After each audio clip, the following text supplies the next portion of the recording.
Welcome into the best in true crime podcasting. This is True Crime Tuesday. I'm your host, Tim Dennis. Got a very interesting show today, folks.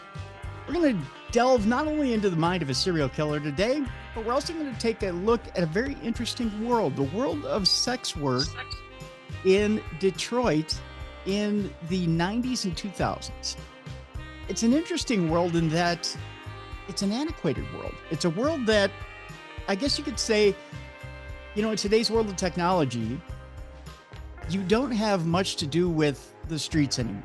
I mean, you don't talk much about Johns going to the street, finding somebody who's drug addicted or even has different issues, maybe mental illness, maybe desperation, and dealing with that level of crime so much anymore. It's been taken to technology.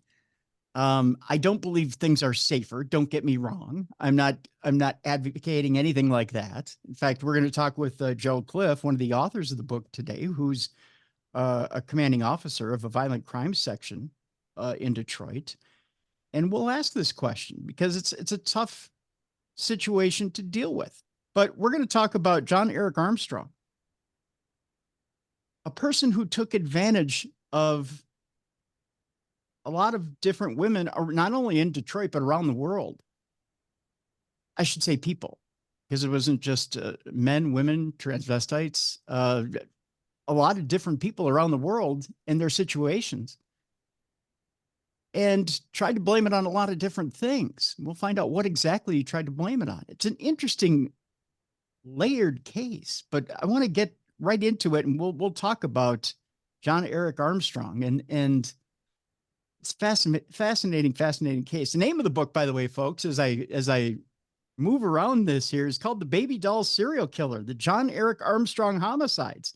My guests today are brbates and Gerald Cliff, PhD. Let me tell you a little bit about him as we bring him on. brbates is the longtime author and journalist whose career includes 10 years in the daily newspaper business, including 5 years at the Detroit News, where she worked at the time of the Armstrong case. She graduated from Michigan State University's accredited School of Journalism. And Gerald Cliff, PhD, was a commanding officer of the violent crime section that investigated the Armstrong case in Detroit. He has degrees in criminal justice from Michigan State University and the University of Detroit, and has advanced degrees in public administration and urban politics from Wayne State University. Let's welcome them both in right now to True Crime Tuesday. Jerry and BR, welcome in for the first time to True Crime Tuesday. Thank you. Great to be opportunity. Thank you both for being here. If I may, Jerry, I want to start out with you first. I brought up in the intro, and I want to start at this point first so that people understand the complexity of that time in history when we deal with John Eric Armstrong and just prostitution in general. And today's high-tech area of prostitution, just what we're dealing with, because I think it's kind of like apples and oranges, isn't it? In that day of John Eric Armstrong, and it sounds like I'm talking about the 1800s versus today, but when we're talking about that era versus now, can you give us a compare and contrast of what exactly we're dealing with when it comes to how easy it is or how complex it is to pick on prostitution? Well, it's like two different worlds, Tim. And you know, when I first started the department way back in the dark ages, as a beat officer and then as a patrol officer in uniform, I worked two of the areas best known, I guess you would call it, areas of prostitution, is the Woodward Corridor, or the Woodward Strip between 6 and 7 Mile Road and the Cass Corridor, almost on the outskirts of the Central Business District in the downtown area. And both of them were known as areas of high frequency of prostitution, and you could get literally anything you wanted down there, from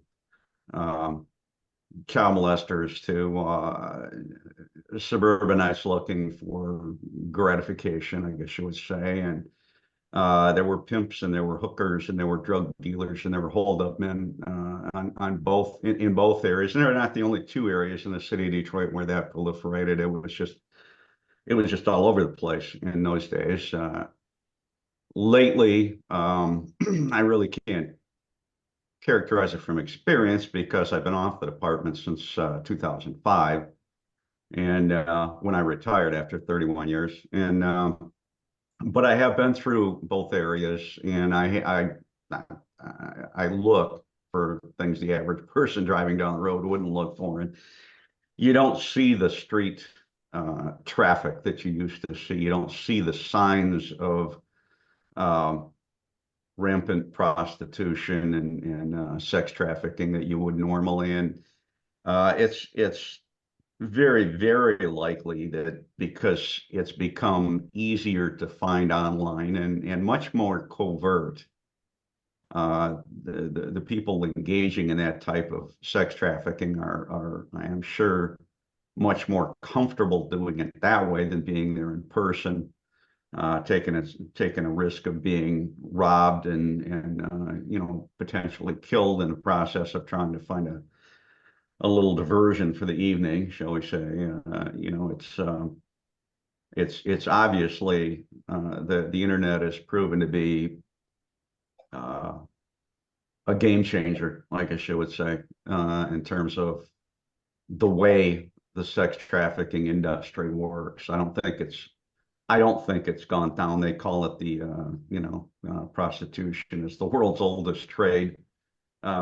I don't think it's suffered any because of the internet. In fact, I think it's probably gotten worse, if not stayed the same. It's just probably viewed as a little safer by the customers, although there are still those cases where customers will get lured to a location online and they'll find a man with a gun rather than a prostitute, and they'll lose their life savings and potentially their lives. It's no safer. It's just taking on different, I guess, different attributes of the same old evils. Yeah. I want to hold some facts and figures for later on in the program, towards the end of the program, which I found incredibly fascinating in the book, in different ways that the game has changed, so to speak, even with killers and prostitution. And again, this book I found absolutely fascinating. I think the two of you have done an excellent job of not only being thorough with this book, but coming up with some things that are just not typical of a serial killer slash setting the scene of not just Detroit, but setting the scene of a crime book, a true crime book in general, and letting people know about some of this information, really educating an audience of letting them know what's in store when you're talking about really keeping yourself safe. I'm not talking about just, you know,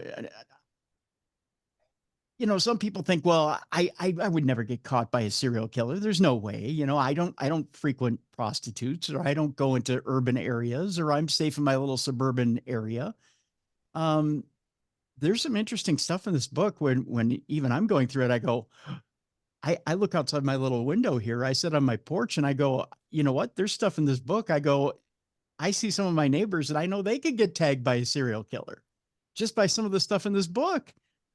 And I was shocked, but again, we can get to that by the end of the program.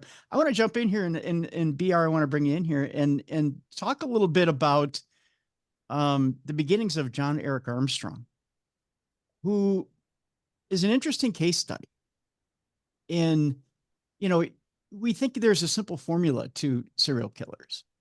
And, it's just add a little of column A, a little of column B, you put it together, set him out on the world, and there he is. But he was quite the complex person. I want to talk first about how he initially is caught, because it's an interesting way of how he's discovered. Can you tell us a little bit about the story of how he pops onto the radar at first? Yeah. Yeah. He actually was identified twice, really, by police in Dearborn Heights and then police in Detroit. The second person that he was known to have killed in Detroit, Wendy Jordan was her name. And he actually, after he strangled Wendy, he left her in Dearborn Heights, very close to where he was living at the time with his family. And it was that was an unusual case because he really never, he tended to kill in Detroit and leave them in Detroit. He didn't tend to carry them in his Jeep almost all the way home and then dump them over a bridge like he did with Wendy. So the next day he had to work. And on the way home from leaving work a little bit early, because he claimed that he wasn't feeling well, he pulled over to the same bridge. He went to the spot where he left Wendy and he pulled over. And he got out of his Jeep and walked over and looked over the bridge to where he had dumped her. And he saw that she was still there lying on a combination of ice and water. It was January, so it was pretty cold in Michigan. And we don't really know why. Why did he do that the day after? It was January 1st when he left her. And then, he came by just hours later, really, and to check to see if she was still there. I don't know. We don't know. But he did realize, I think he had to have realized there were a couple people across the street and down a couple doors who probably noticed him. He had to assume that they noticed him pull over and look over the Jeep. And so I think that's probably why he flagged them down and he pretended to just discover Wendy. So essentially he didn't have a cell phone on him. He had them call 911 and he called in his own kill. In a sense, indirectly. So why does a serial killer do that? That's a good question. It's not the first time. I was just reminded the other day, Dennis Rader, BTK, he called in one of his own kills, at least one. He called the police and said, you will find a homicide at such and such address. So why do they do that? Is it a need to get caught? I don't know. So that was the first time he came on police radar, and Dearborn police investigated him very strenuously after that. But then meanwhile, he was also killing people in Detroit, and then Detroit police eventually arrested him in April 2000. And that came after he had survivors as well. So he had left some people behind who were very much alive and were able to give descriptions of him to police. And with that information, then Detroit police were able to arrest him because he did not curb his behavior at that point. He was escalating in March and April, and he was right back out there on Michigan Ave hunting down women. So you could argue that was almost like wanting to be caught as well. I don't know. Jerry, is this the thing where now he exhibited some odd behavior as he's his story is this, that when he stops at the bridge and he's looking over the bridge, he initially had to throw up. Wasn't this the deal? That's what he claimed, but there was no evidence that he had thrown up when the scene was processed by crime scene technicians. There was no evidence that he had thrown up. He just claimed that he threw up. Yeah, and then there's also, wasn't there something about an attempted suicide as well? Wasn't there a ring found there? Or is that? Yeah, there was. We do know that Armstrong attempted suicide 3 different times. And one time while he was living in Michigan, because, he was born and raised in North Carolina, and he spent years in the Navy, the 1990s in the Navy. And there were earlier suicide attempts. There was one as a teen, and then there was one later. But in like months before he was arrested, late in the year before he was arrested, evidently he had tried to OD on some medication. And that's what you're thinking of, Tim, with the ring. He had left a note with his wedding ring, and that's where his nickname Baby Doll came into it too. It was a nickname that he and his wife shared, and he used the term baby doll in the note, like, here's your baby doll, I'm giving my ring back, I'm ending it all, sort of thing. So yes, he did try to commit suicide multiple times. Sorry, I mixed that up. My apologies. So he makes the excuse that he had to throw up at the bridge, but now things are getting a little convoluted as he's making up his story. There's also, he leaves a little bit of evidence behind in the car that makes investigators think, well, things aren't on the up and up. What exactly do they find in the car? There was, they did do forensics on the car at the time. This was the year 2000.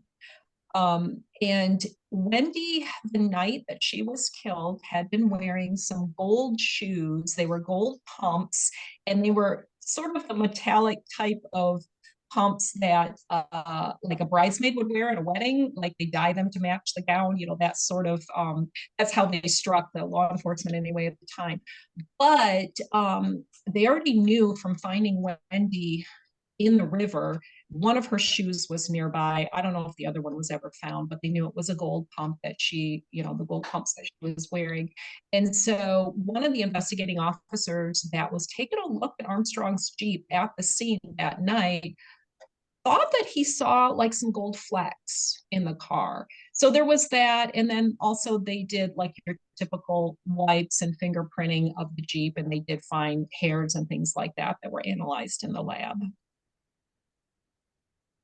What is incredibly interesting after that is the fact that they have to start to unravel him. And the really interesting part is the interrogation and the fact that they try to bring him along. Now, the thing I find fascinating, I really find interrogations fascinating, especially of a mind is I don't want to say as twisted as a serial killer, but and I want to bring Jerry back in on this. When it comes to talking to the mind of someone who's killed multiple people, do you find that they're generally as supposedly remorseful as John Eric Armstrong, or do you find that the remorse wasn't as remorseful as he claims? Well, there are some basics to interrogation, little tricks that were taught. One is that you put your subject as at ease as possible, and our investigators spent several hours talking to him about nothing related to the crime at all, just getting to know the guy, talking to him about his years in the Navy, discussing his unique tattoos, talking to him about how he basically his life story, and getting some trust built and getting him comfortable with talking to them, and hoping that he would give them, we're always looking for any indication that he's willing to or ready to talk about his offenses, the reason that we've got him there. But eventually, when we feel that the guy's as comfortable as he can be, we'll begin to direct the conversation around to the reason that he's been detained, that he's been arrested. And that's what we did. In fact, the order was very, very specific from the highest levels of the department. Don't even raise your voice to this guy. We want to make sure that he's comfortable, go out and get him dinner, bring him things to, if he wants a Coke, bring him a Coke. Anything that he really wants, try and give him, so that we build this trust relationship and we get him talking. So that we spent a lot of time with our interrogators, interacting with him, just basically to build trust and put him at ease.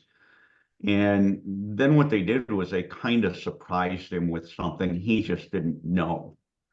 And remember, the DNA technology only came on the forensic scene in the very, very late 80s in England, and had only made it to the United States in the early 90s. And here we are in 1999, and it's still being hotly contested in court as to its validity. It isn't like it is now.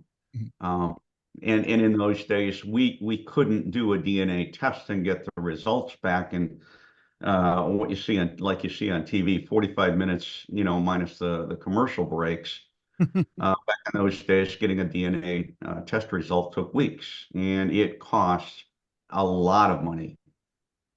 First off, because the facilities weren't as prevalent as they are now, and Second of all, because it was still a developing science. And third of all, because it was, like I said, it was quite expensive. So it was a big draw on investigative budgets. So we used it when we could, when we needed to. And it wasn't, at the time, it wasn't a catchphrase in TV police series either. It was relatively unknown. So when our investigators finally got him to a point where he felt comfortable, one of our detectives kind of reached over and touched his hand, and it was sort of a friendly gesture, and yet the next thing that the detective asked him, he says, "John, do you know what just happened?" And he looked at him and he says, "What are you talking about?" He says, "I touched your hand." He goes, "Yeah. Well, part of me is now on you and part of you is now on me." He says, "Do you know anything about DNA?" And John didn't know anything about DNA. And it was all explained to him. And that was kind of the straw that broke the camel's back. Once he realized that was a new science, that it was becoming recognized as infallible by that time.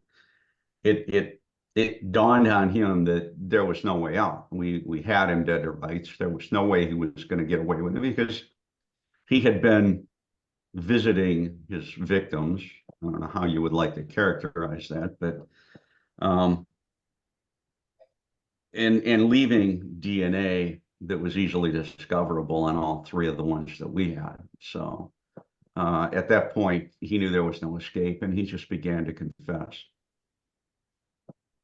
It was a masterstroke by the detective that did that. And it was, I mean, everything from, the long hours, and it was 12 to 16 hours of interrogation or something like that. Each time that you would talk about a new case or a new prostitute that he had killed, you Mirandized him each and every time. You were very thorough so that when you took him to court, there were no leaks. There was nothing. It was airtight, that you'd be able to ring him up on each charge, which is a masterstroke.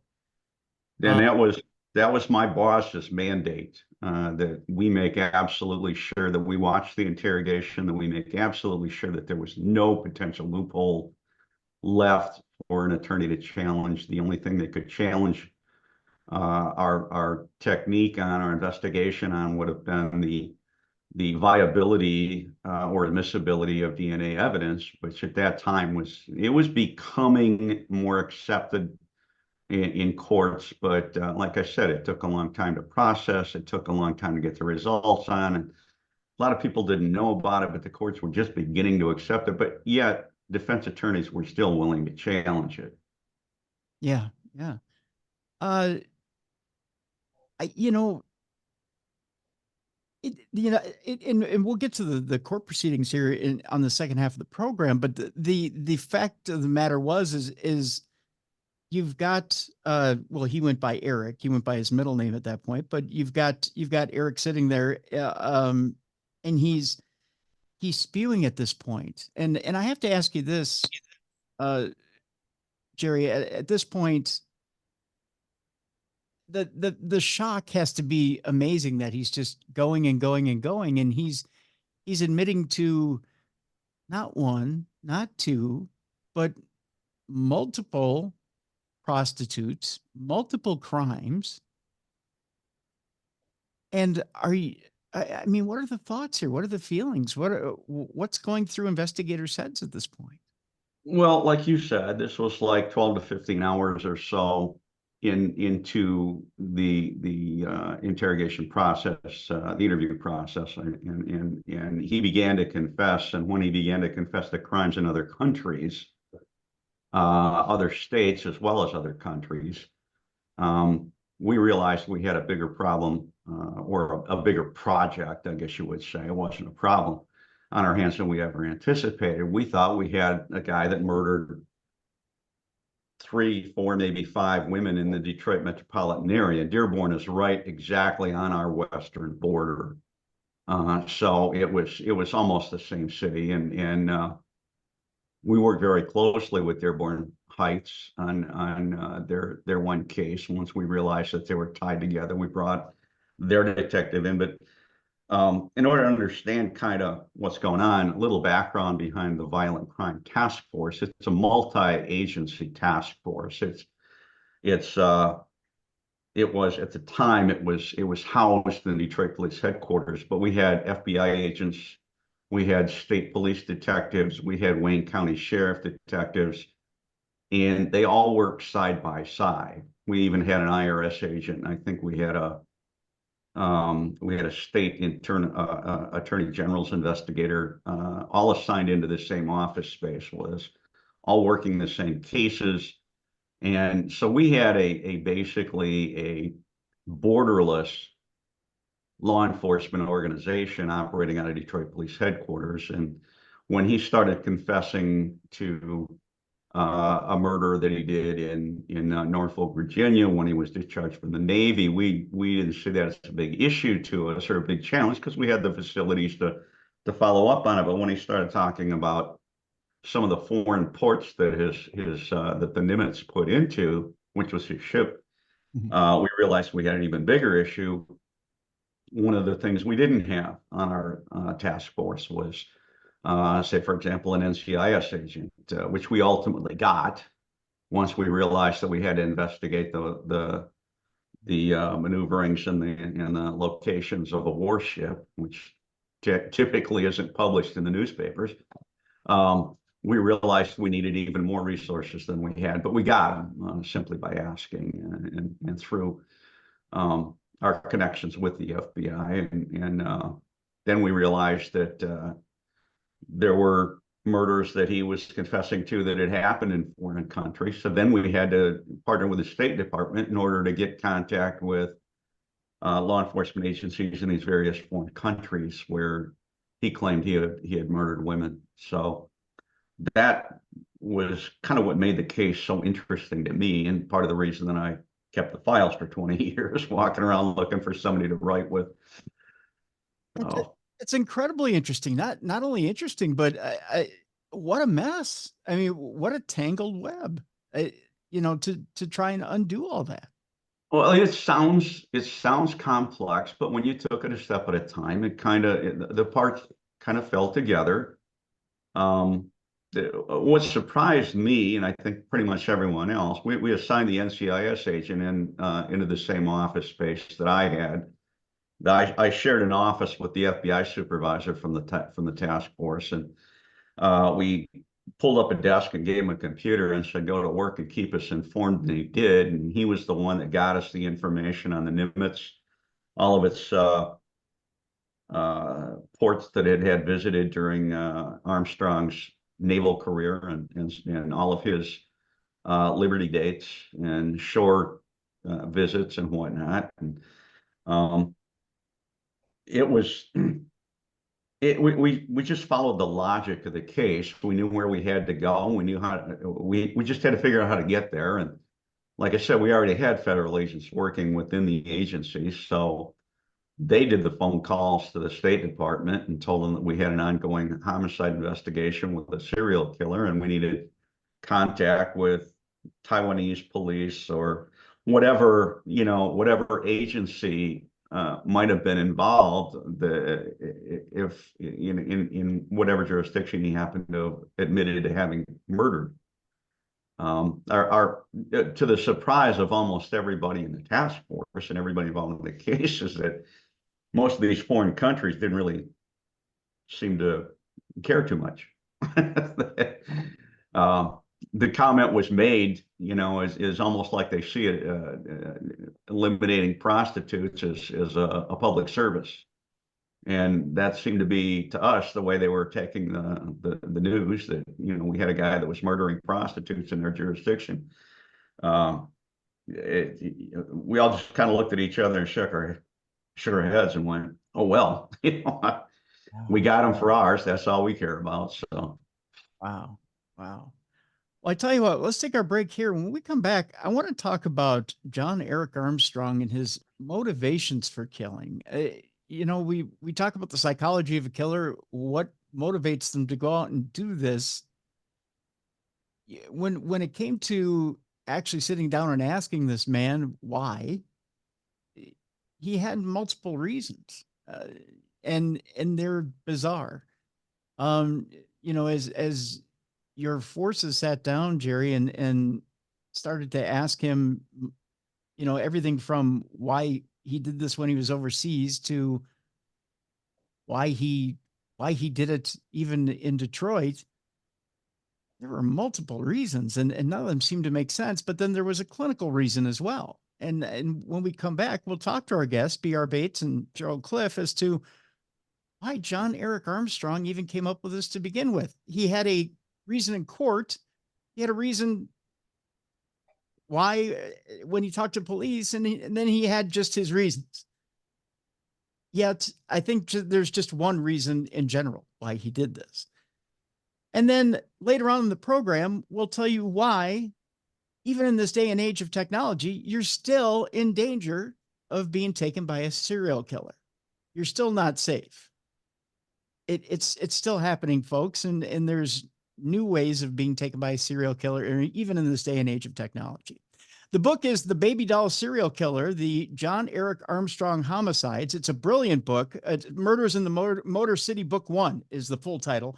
brbates with Gerald Cliff, PhD. That's the entire title. We have a link in the description of this program. I encourage you to go out and get it during the break. It's an excellent book, detailed book, and you'll be able to follow the entire, and when I say entire, this is a detailed entire book of where John Eric Armstrong was, what he did, the process of how Detroit had to follow John Eric Armstrong, not only around the country, but around the world, and track down every single one of his crimes, and eventually get him behind bars, and still to this day trying to figure out what he did. It's an amazing book, and even keeping track of the victims. And we'll talk about the victims as well when we come back, because there's a profile of each one of the victims in Detroit, which, again, I tip my hat to both of our authors about, because the victims are not forgotten in this case as well.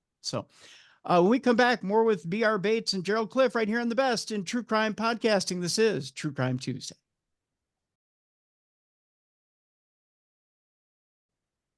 Welcome back to the best in true crime podcasting. This is True Crime Tuesday. I'm your host, Tim Dennis. The book is The Baby Doll Serial Killer, the John Eric Armstrong Homicides, Murders in the Motor City, Book 1. Our guests are brbates and Gerald Cliff, PhD. We're talking about John Eric Armstrong and the different crimes he committed, not only in the Detroit area, but basically all over the world, everywhere from Seattle to, Jerry, what, Thailand? There was a couple in Thailand. I couldn't give you the entire list, Tim. There's a lot. Yeah, there are a number of foreign countries, and pretty much wherever the Nimitz put into port, and he was given shore leave, which I'm not familiar with naval procedures in a situation like that, a giant aircraft carrier, what their liberty policies or procedures are, but I'm ssure that he's seen more of the world than I have. I know that for a fact. So. Yeah. Yeah, I think a lot more than most of us have. I want to bring it back to BR here. I want to talk a little bit about John Eric Armstrong and the reasons why. I want to go back to his upbringing, his childhood, and I want to talk a little bit about his machinations as to why he claims he does this. He had a few different reasons as to why he claimed he did this. There was a few statements he had said as he was being interrogated. One of the things he said, which was alarming, as he said, as he went to strangle, and he would manually strangle a lot of these different women and prostitutes. I hate to use the word prostitute. I really do. Sex worker. I'll use sex worker.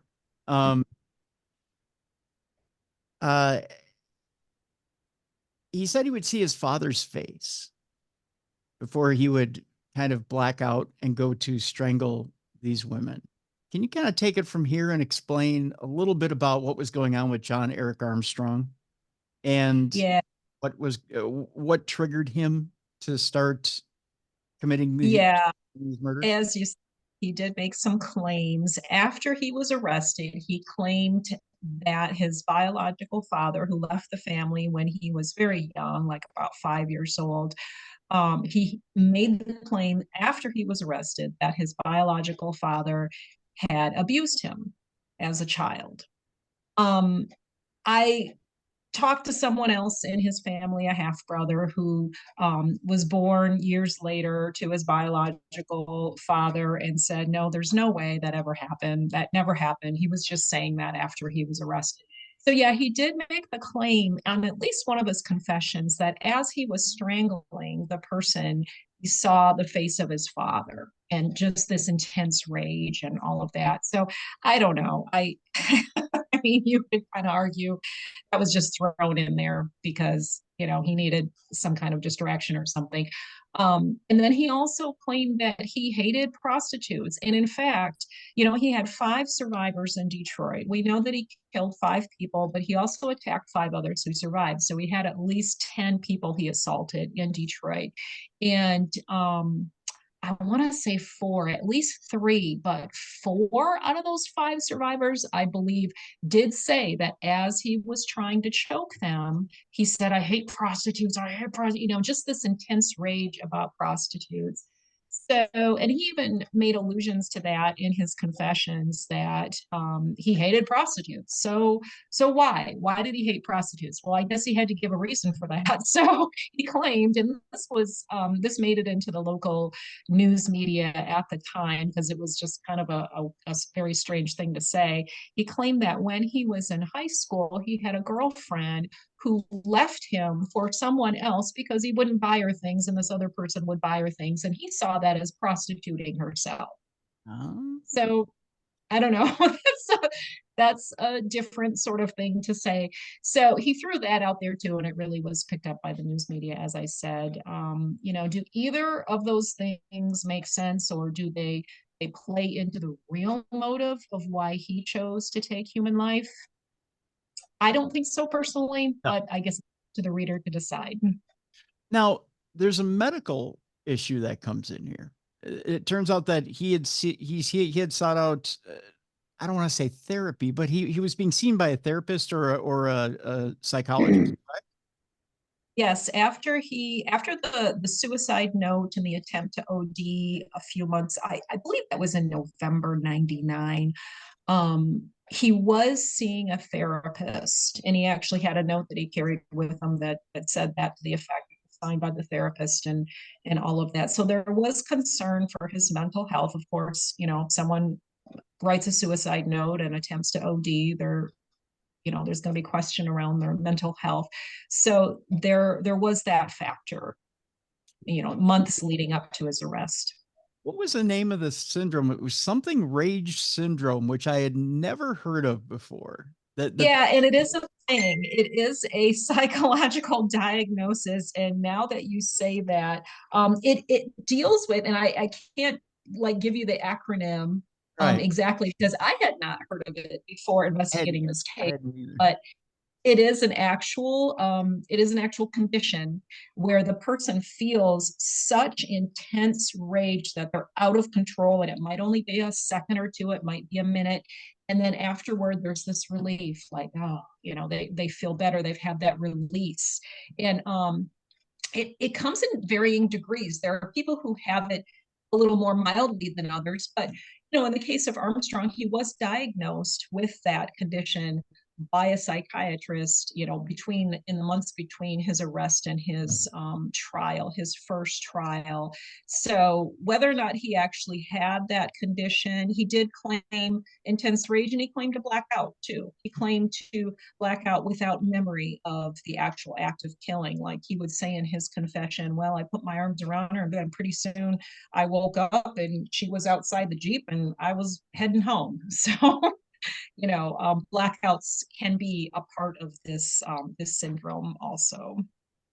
So that begs the question, if this is an actual thing, then why wasn't he on some sort of heavier drug, not an antidepressant by any means, but something, I mean, keep in mind at this time, we're talking what, late 90s or mid 90s, late 90s. The only thing that they probably had at that time was probably like a lithium or something like that. Something that would have been mood altering, that would have tamped down that rage. That is a good question. But in the $1 million question of why he killed, there's always the argument of nature versus nurture. And was it brain chemistry, or was it something that happened to him along the way?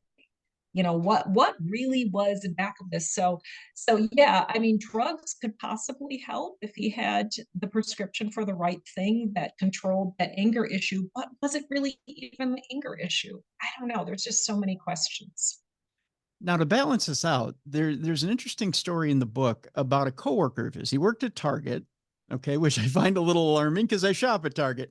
Um, but he had a coworker at Target who was absolutely flabbergasted, which I think is a good way of putting this, that used to get rides from him. Is this the way Mhm. the story went? Can you tell us a little bit about her and her reaction when she finds out that he's actually popped for this, and what he was telling his coworkers at Target about the whole scenario about when he was being investigated? Yeah, after he killed Wendy Jordan, Dearborn Heights really had them pegged, but their hands were tied because they were waiting for DNA results. They did eventually find his DNA in Wendy, so that was part of his trial and part of what convicted him. But they had to wait, as Jerry alluded to earlier. DNA results were not quick. They had to wait months, 3 or 4 months for them. So this is January, and Dearborn Heights has him pegged, and they're following him around. They're taking the trash off the curb at the house where he's living. They're really on him. And he knew it. And he would tell people at the store when he was working, yeah, they're following me around. Oh my gosh, they stole my trash the other day. Can you believe that? He was really playing the victim. Like, I can't believe why would they think that I was reporting that I found Wendy? Why would they think that I had anything to do with this? And he was very believable, because the two particular gals that I talked to who worked with him, the one who got rides to work with him, as you mentioned, and then another lady who worked with him, um, she especially saw him as the boy next door. He was so sweet. He was like a sonly figure to her. She was like a motherly figure to him. She knew someone in the Navy, and so they talked about the Navy angle and all of that. And she liked him. She thought he was a really nice boy. He was 26 at the time. She thought he was a really nice young man. Now, the other gal who did get rides to work from him, she was very young. She was only 16 at the time, and she was working part-time at the store. And he would go pick her up because she didn't have a driver's license, or she didn't have a ride to work. And so um, she was absolutely devastated. She heard the news report, the TV news report, the morning that Armstrong was arrested, and she was in the next room getting ready for work, and she basically just collapsed. Because the person who had been telling her, "There's no way I don't know why the police are following me around," and she totally like, yeah, I don't know why they're following you around. All of a sudden, it came crashing down, and he was the person that they were looking for. He was the serial killer behind the 3 women found at the river tracks on the same day. And so it was just absolutely devastating to her. And she was so young, and it was devastating to think that she was sitting in the seat where these other women were sitting. He picked her up for work, picked up them to kill them. She was sitting in the same seat where he had taken human life. And so that was extremely traumatic for being such a young female. And she had even questioned at one time, didn't she question authorities as to, well, is she in danger or was she in danger? Yes, yes. And I think she did talk to one of the officers and said, well, why? Basically, the question is, why didn't he kill me too? Yeah. And the officer tried to explain to her, well, he didn't see you in that way. He saw you as a friend. And they were good friends. They were going to actually rent an apartment with Armstrong and his wife. He had a toddler son at the time. And she and her boyfriend, they were all going to get a place to live together. So the two of them were good friends, and they talked a lot on the way to and from work. And I think the officer just explained to her, he basically didn't see you in the same way as he saw these other females. So no, you really were not in danger, not any more in danger than anybody else he worked with or anybody he saw on a regular basis, his wife or, any other females he knew. So, but still, I mean, being a 16-year-old girl, I wouldn't have been able to imagine what that was like as a 16-year-old. Overwhelming, just overwhelming to the point where it would almost, I would think, destroy your psyche, wouldn't it? Your sense of who you are. I don't know. There's a whole other psychological study in that too, I bet. There's one other motivation here, I think, when it comes to John Eric Armstrong, that is important for us to kind of address, and that's this. And it's a little bit of an elephant in the room that gets addressed in the book, and I think it gets addressed brilliantly. John Eric Armstrong doesn't, I mean, he glosses over it a little bit, but he also brings it up, and it's a little bit of a red flag he throws at you guys. And he brings up his relationships over the years. He brings up failed relationships, and even the current relationship he's in with his wife / ex-wife, and the fact that he continues to fail at relationships and fails miserably, even down to the fact that his wife didn't want to be functional with him. We'll put it that way, in a nice way, on this program. And so he goes to these prostitutes. I said I wasn't going to use the word sex workers. And he's dysfunctional with sex workers, I think, because he can't be functional. And again, I'm putting on my psychology hat here. He's dysfunctional with sex workers because he can't be functional in a functioning relationship. Is that going too far by saying this, BR? There were things that he said about his life at home that does make you think that there were some issues there at home. I don't know the nature of any of that. I mean, it's really, really hard to say if his home relationships had anything to do with him acting out, because, he only got married like 1997 or 98. He claimed to have killed people beginning 1992 onward. So then how would we explain all those other murders if we could corroborate them, if they did happen? How would we explain all that based on, his current, he lived with his wife and his in-laws. So he hadn't met any of those people when he was killing all these other people in the Navy. So I don't know. It's just so hard to say. I think the fact that he had a hard time forming normal, stable relationships, you look at the fact that he was having a hard time forming a regular relationship with a girlfriend. He would go to form a relationship with a girlfriend, it would fall apart. Or you bring up the fact that this girlfriend left him for someone who would spend money on her. The wife grew cold towards him, so he went out and sought sex workers. And then started killing the sex workers. They were disposable, it's the disposable mentality. I think that in school, the people that I talked to who went to school with him described him as very shy.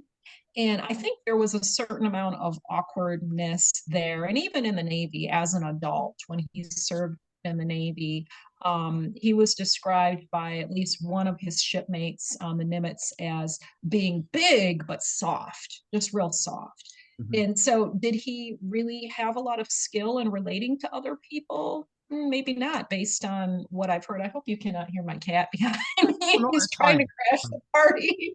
I just heard a meow. He always does this when I'm on me. But yeah, as far as how Armstrong could relate to other people, you could make an argument based on the people I spoke with that he was awkward in his relationships and did not have a whole lot of people skills. So maybe that played into it. Jerry, when you're dealing with him in an interrogation setting, Are you finding that there's, are you getting the typical narcissist behavior, but behind a soft mask? Are you finding that he's genuine? What are you finding there that is different from most killers? Well, he's during the initial stages of the interview process, he's getting more and more relaxed, and he's becoming more and more sociable, partially because the people that he's talking to have a motive for helping him to get to that stage. And they're doing an extremely good job of it, and they're well trained in making that happen. So it's hard for me to say, because my only direct contact was observing the interview process and then asking. I think I asked him one question, and his answer was enough to turn my stomach and made me let the detectives handle it. Rank hazard's privilege. Mhm. But you realize, since I brought it up, I guess, you realize that when he was leaving DNA, he was leaving it in his victims, not only while he was killing them, but he would visit after they were dead.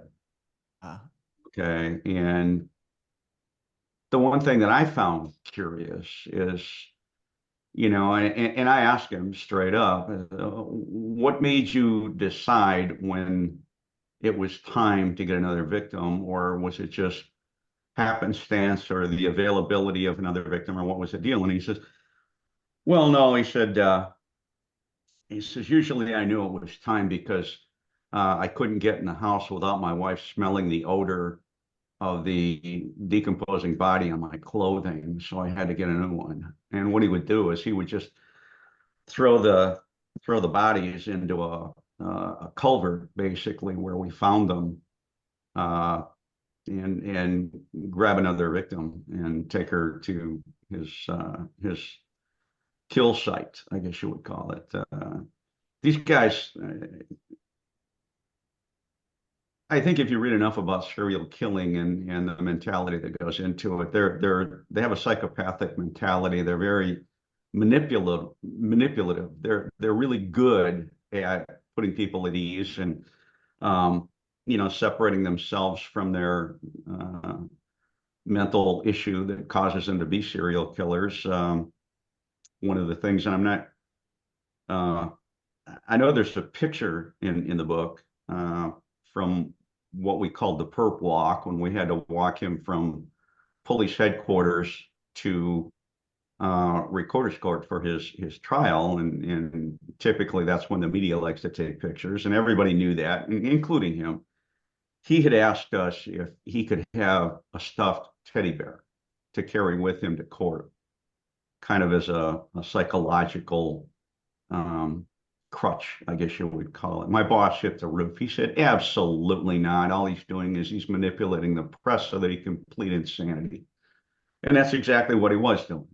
The man didn't need a teddy bear, okay? But it was this manipulative aspect of his personality. I mean, he was perfectly aware of where, what kind of trouble he was in. He was perfectly aware that he was going to have to defend himself for his actions at some point in court, and possibly the dependence on a stuffed animal might soften the court's outlook and think, oh, gee, this poor guy, he's suffering from a mental problem, and maybe we don't need to put him away for the rest of his life. So he may have been, he may have had difficulty making friends and carrying on long-term relationships, but he wasn't stupid. He was a very smart guy, comparatively speaking, and he was very aware of his surroundings, and he was perfectly willing to manipulate them. So could that teddy bear have been looked at? Could it have backfired on him, Jerry? Could it have been looked at as creepy had you given it to him? I mean, honestly, I mean, I'm serious here. I mean, if you creepy is a relative term, and in terms of what this guy did and admitted to, a teddy bear wouldn't have been creepy.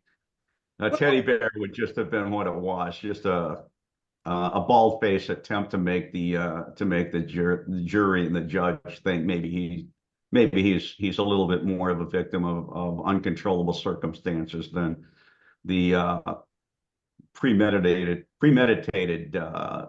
killer that he was. Because honestly, when I read that passage, I was creeped out that he wanted a teddy bear. I mean, it wasn't, it would, to me, it wasn't sympathetic at all. I'm thinking that's bizarre that he wanted a teddy bear. Well, like I said, it was fairly obvious to everybody that became aware of it when he made the request that this is nothing but a calculated move on his part to try and support a plea of mental incapacity. Yeah, yeah, of course, yeah, and you're right. It to me, he the nice guy thing is one thing, and he might have had a bit of him that had a huge denial center to him. I think that's part of it, a psychopathic denial center to him. But if there's a guy who's got quote unquote rage syndrome to him, I don't know that there's that much to him that's all that nice, right? I didn't get to know him well enough to comment, Tim. Like I said, I asked him that one question, and that was enough for me. I just let the detectives do the rest of the talking. Yeah, I don't know. So there's I'd alluded to, and I want to. There's so much to cover in this book, and again, there's no way we'll ever get to it. Again, I want to encourage people to go get the book and read it for yourselves. The Baby Doll Serial Killer, the John Eric Armstrong Homicides, Murders in the Motor City, Book 1. It's available by Wild Blue Press. We have a link in the description of this program. I want to get briefly to the court proceedings and just mention a few things about the court proceedings. One, the fact that in the very first trial, you had a prosecutor, or not a prosecutor, but a defending attorney that really did try to pick apart the way that you had Mirandized him, and the fact that he tried to pick apart little things, but you'd done such a great job of Mirandizing him, of making sure that that Eric had food, that he had plenty to drink, that he had breaks, that he had everything, that basically it was indefensible. He couldn't be defended, that he had gotten the sentencing that he had gotten. One thing I want to ask you, Jerry, is this. And again, people can refer to the book. There's a point where you eventually, because there's so much that had stacked up with not only people you had found that he had killed, but charges. I mean, there's charge upon charge upon charge upon charge, right? That you eventually go, we got him, we can bury him under the jail.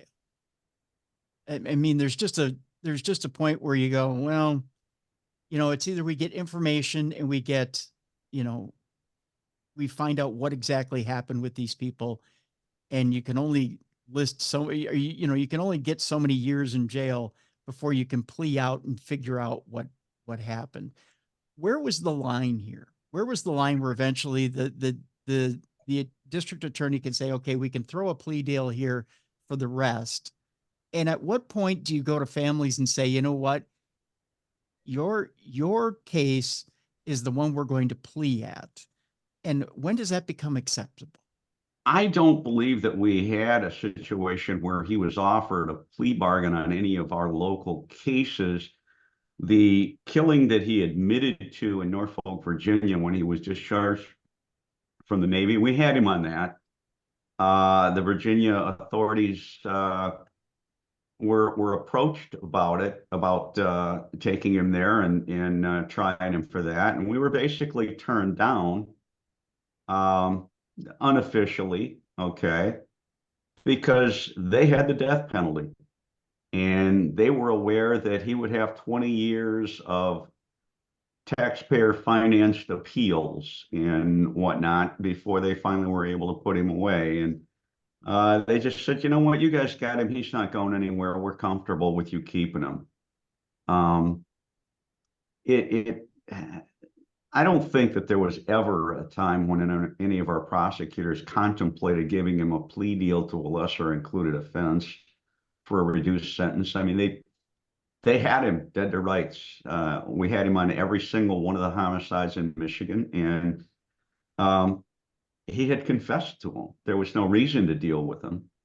And I don't think anybody would have been happy about it if they had. And, prosecutors are elected.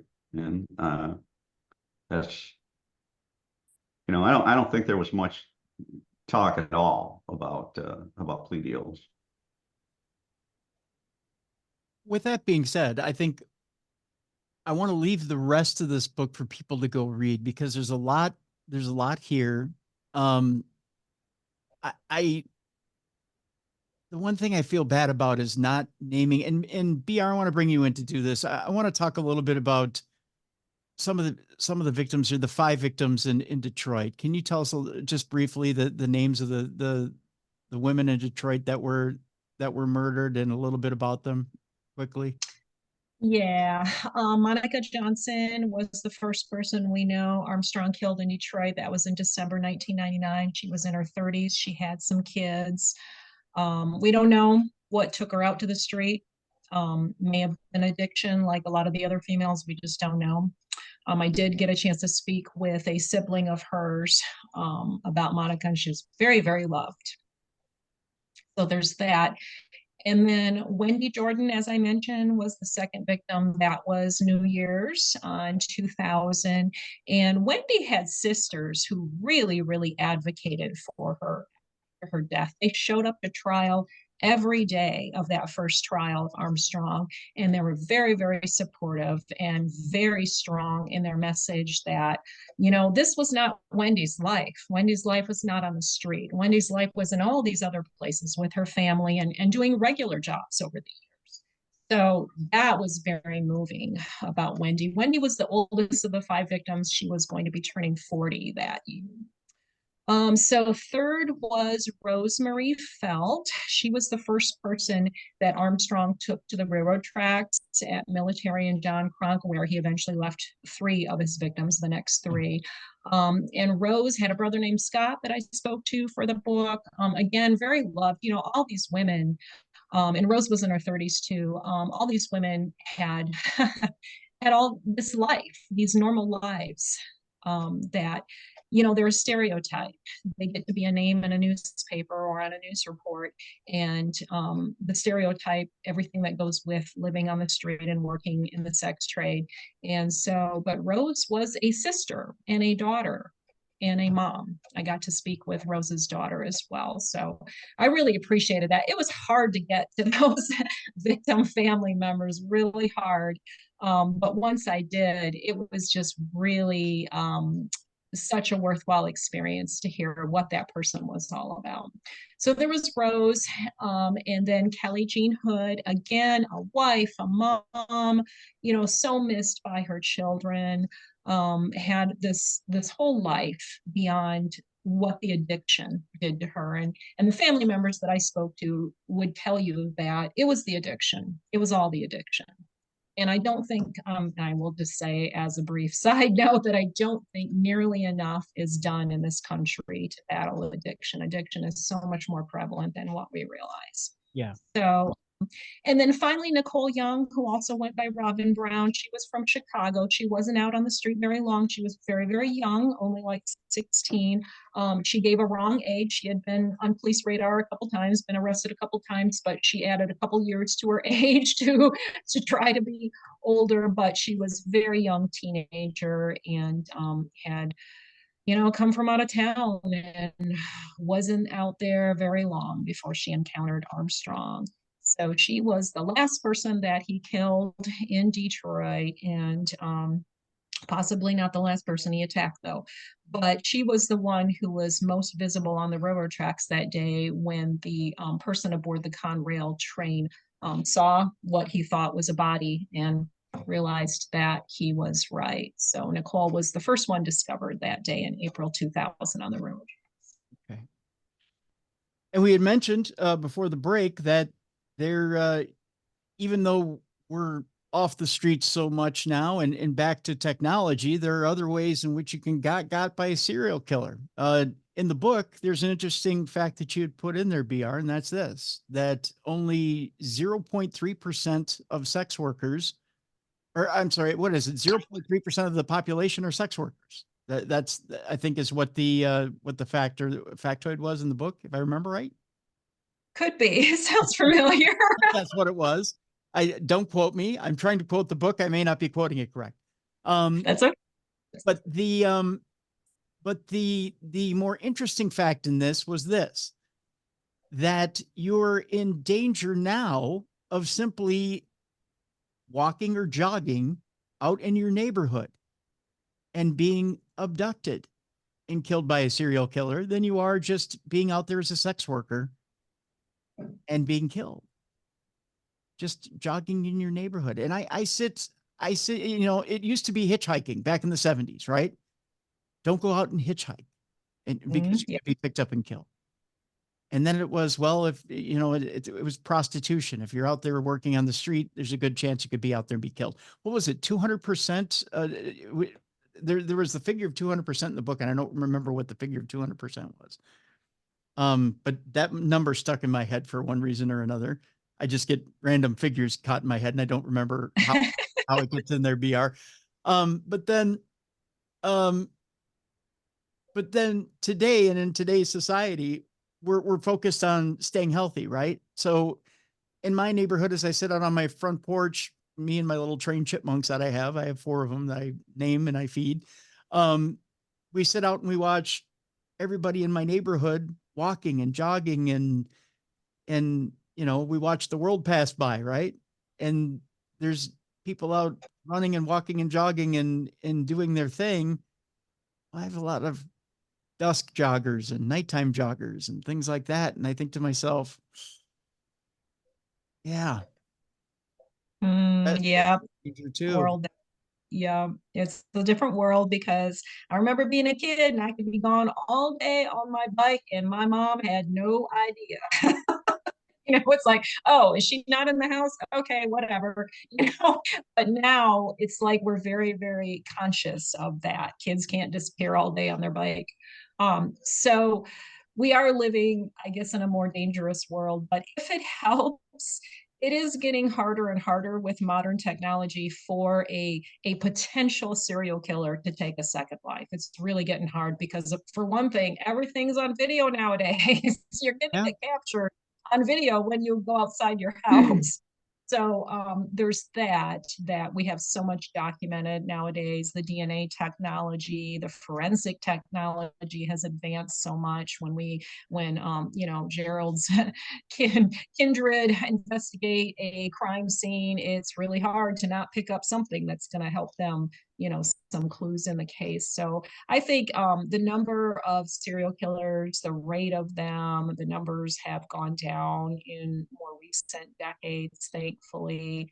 But yeah, I think we just always have to be careful. I do a lot of walking. I run also. I do a lot of biking. I do all 3 of those things regularly. And you do have to be careful, because each person who, you know, something like that happens to, they never would have expected it. Not me. No, not here in this neighborhood. So yeah, it's scary. I know, Jerry, just to close things out here, I know, as BR mentioned, the time elapsed in which you can catch a killer now has closed considerably. It used to be, it would take so much time to catch someone who would be considered a quote unquote serial killer. And I don't remember what the figure was from the book, but can you give us some sort of an idea in which that time elapsed has closed down? Well, and this will go back to your a little bit to your previous question, Tim, as to you know, the nature of the world today as it was back as compared to the way it was back then. Yeah,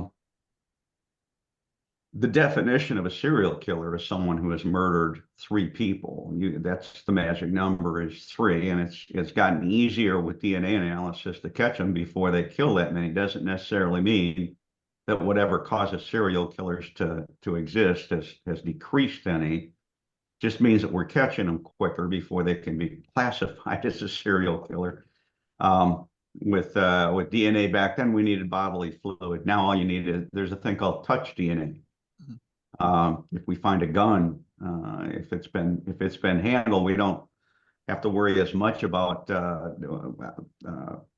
I guess you would compare it to preserving fingerprints, because now not only does the gun potentially carry fingerprints, it also carries touch DNA with it from the last person that handled it, the last person that loaded it. The bullets will have touch DNA on it. So science in forensics has advanced significantly in the last 25 years, to the extent that we're catching them quicker.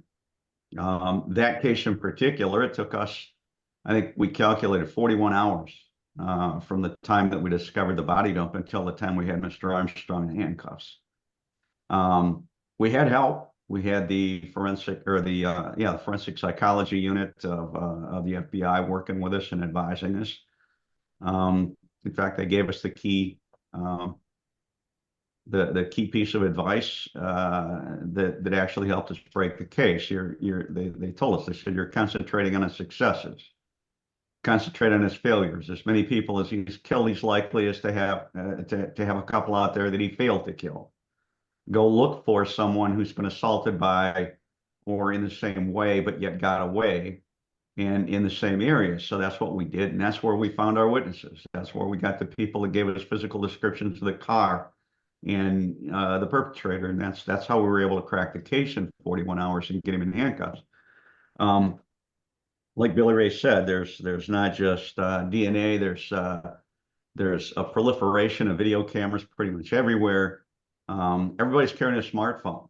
Smartphones can be accessed remotely. They can be dumped. We can get a phone log. We can tell who a person talked to and for how long, and locate them, with the proper search warrants and whatnot. But it's possible. Things that we couldn't do 25 years ago when this case happened, we can do now. And criminal investigation has come light years from where we were in 2000. So. All right. Good point. Good points. All good points. All right, folks. The Baby Doll Serial Killer, the John Eric Armstrong Homicides, Murders in the Motor City. Book 1 is the name of the book. It's a wonderful book, and I highly encourage you to go get it. brbates and Gerald Cliff, PhD, have been my guests. Folks, I want to thank you so much for joining us right here on True Crime Tuesday. Thank you. Can I add one more note? Yes, please. Yeah, the disorder that we were talking about earlier that Armstrong was diagnosed with while he was analyzed by the psychiatrist, intermittent explosive disorder, IED for short. So you can look that up and learn more about it. That's what it was. Thank you so much. Appreciate it. brbates, Gerald Cliff. Again, the Baby Doll Serial Killer, the John Eric Armstrong Homicides, available by Wild Blue Press. Go out and get it right now. It's time for us now to switch gears. It's time now to bring in Jessica Freeburg, and it's time now for Dumb Crimes and Stupid Criminals. It's Crayon News story time.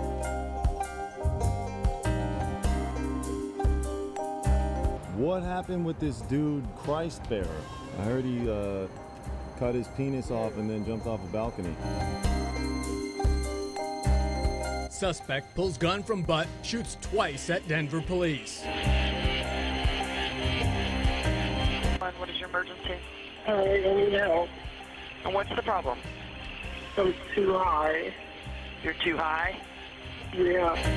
It's that time you've been looking forward to. It's time now for Dumb Crimes and Stupid Criminals. And with that, we need a co-hostess. I believe I said who it was going to be in the first segment of this program, but I'll remind you once again, she's intelligent. She's witty. I believe they're one and the same.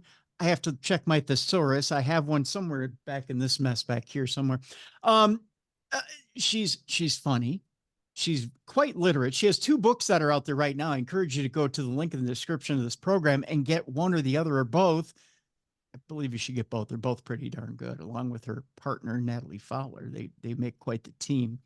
We've had them in a past episode. You can check that out in the archives, darknessradioshow.com. She's also easy on the eyes. Check the video if you're not watching it already. Ladies and gentlemen, here she is, Jessica Freeburg. Jess, how you doing? Hey, I'm doing great with an introduction like that. Well, I try. You know what else is easy on the eyes? What's that? This little one. Oh, This look little at puppy her. on my lap. Hi. Hey, hi. Oh, look at the paw, the little. I like that, the little paw. I have Phoebe Buffet on my lap right now in case you're just listening and not watching, but Phoebe Buffet. Hi, Phoebe. she's a Ah, good girl. yes, she is. I noticed she was critiquing your writing the other day. Actually, that was Winston Churchill. I have two Oh, dogs was that that? look almost identical. Oh, that was Winston. Okay, I'm sorry. I thought that was Phoebe that was doing Yeah, no, she doesn't critique. She just likes to lay around and be lazy and it. beautiful. Oh, dog after my own heart. I do that too. I like to lay, Yeah, look beautiful, and occasionally, get rubs. yeah, I do. Yep, scratches and rubs. Yeah, and yeah, that's what I do. Yep. Life. Yeah. Until the chipmunk comes up and hits me upside the head and says, "Peanut time." That's pretty much what my life is. And then the squirrel throws a plate at you. Oh, they did it again the other day. There were plates overturned everywhere. But you Oh know why? no. You know why? It's because I'm leaving the empty plates out overnight because, we've got the raccoon situation. So Yeah. I left an empty plate overnight. They got pissed off and they overturned all the plates. They're so funny. They're mean. They're mean. There's a bunch of mean animals out They're there. mean and delicious. They're mean and delicious. Yes, they're made of protein. Just kidding. I do not advocate eating No, squirrel. well, they're tasty.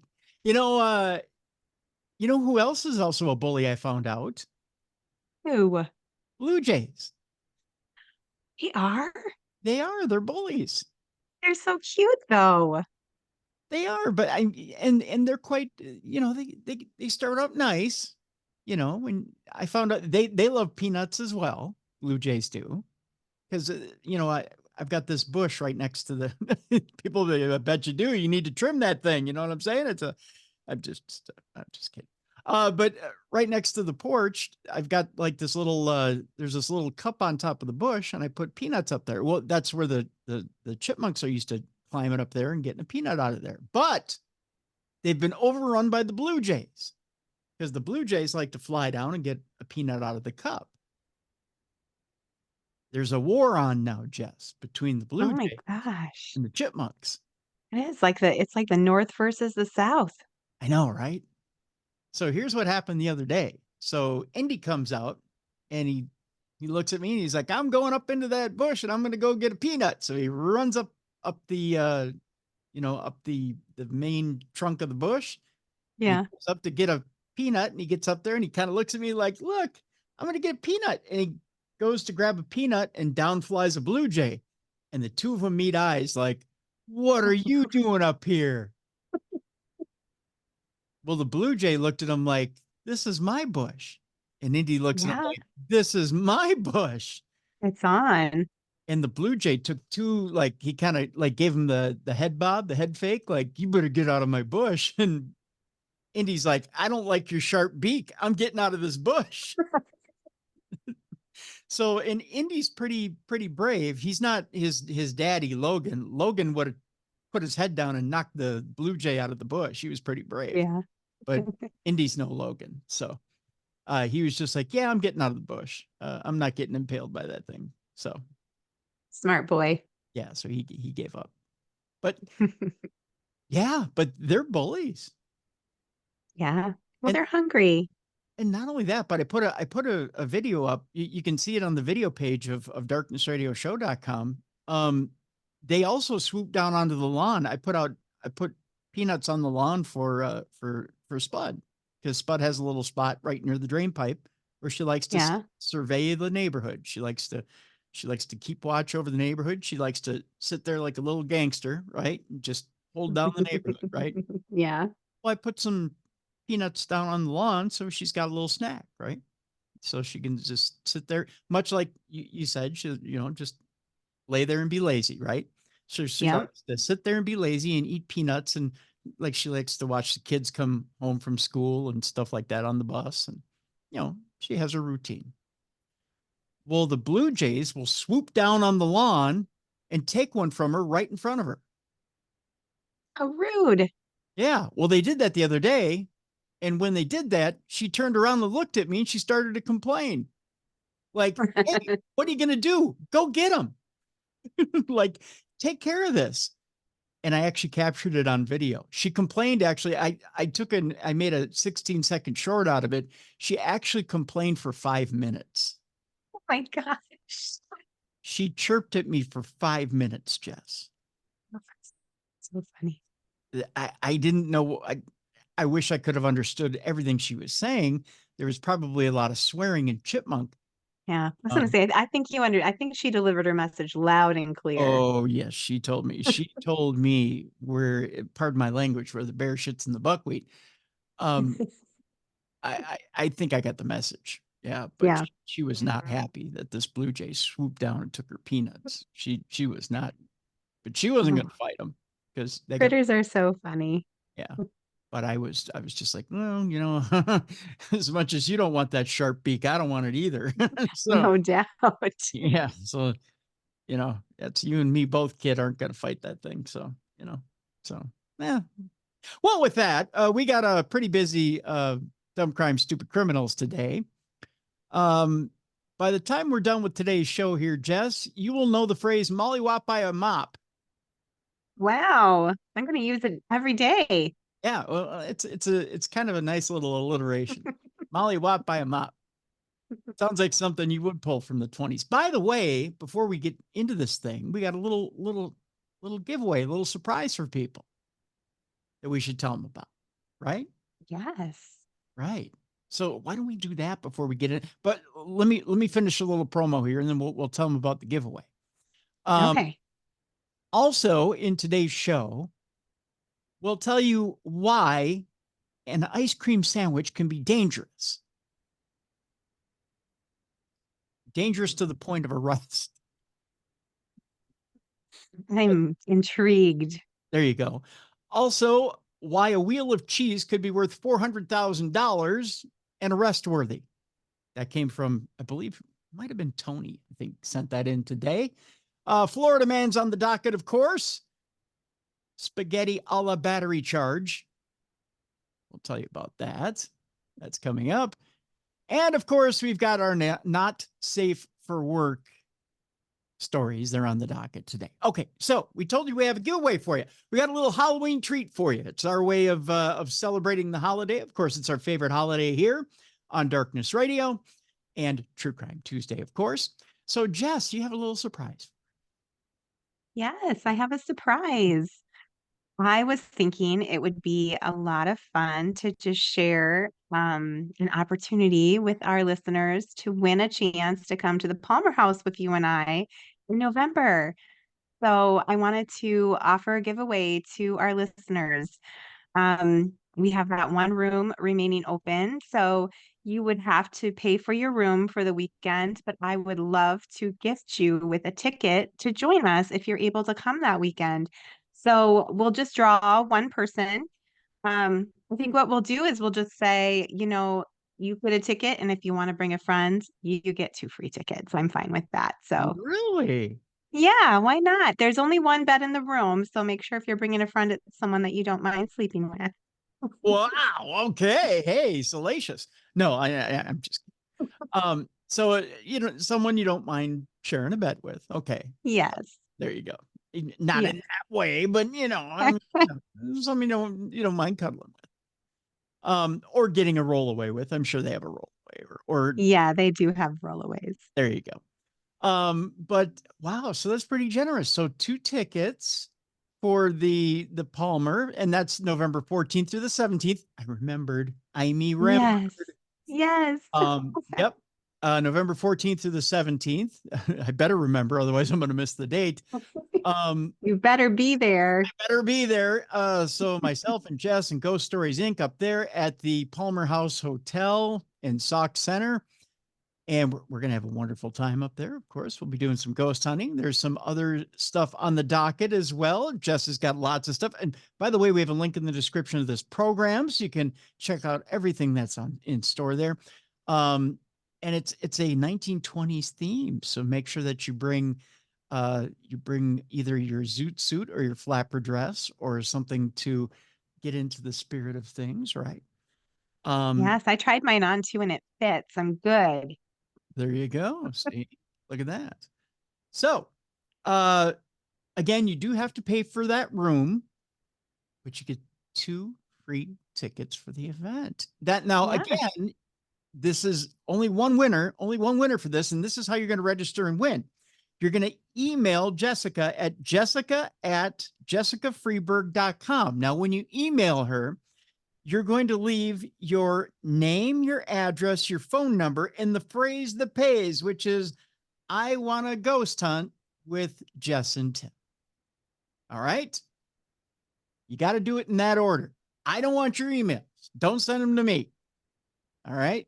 You're going to email Jessica at jessicafreeburg.com with your name, your address, your phone number, and the phrase that pays. I want a ghost hunt with Jess and Tim. Right? Just like that. And Jess will randomly draw along with her daughter, and we'll put the video up on both on social media, and we'll air the video here on the show and let you know who that winner is next week. You have 1 week to enter. So get your entries in right now. You got 1 week. That's it.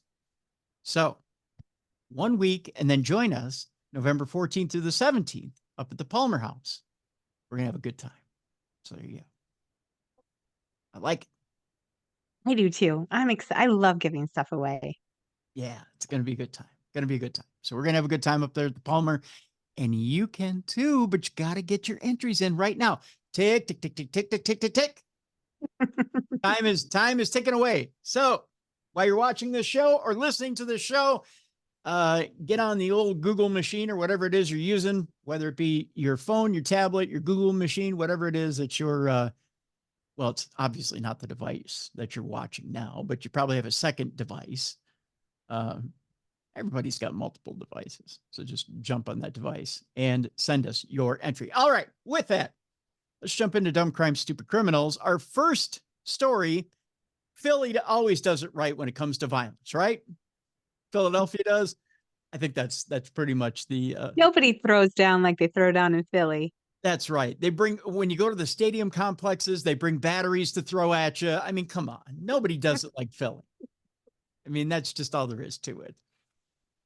Well, it turns out here, speaking of, a man was beaten with a mop near the stadium complex in South Philadelphia, according to police. New ways of violence here, Jess.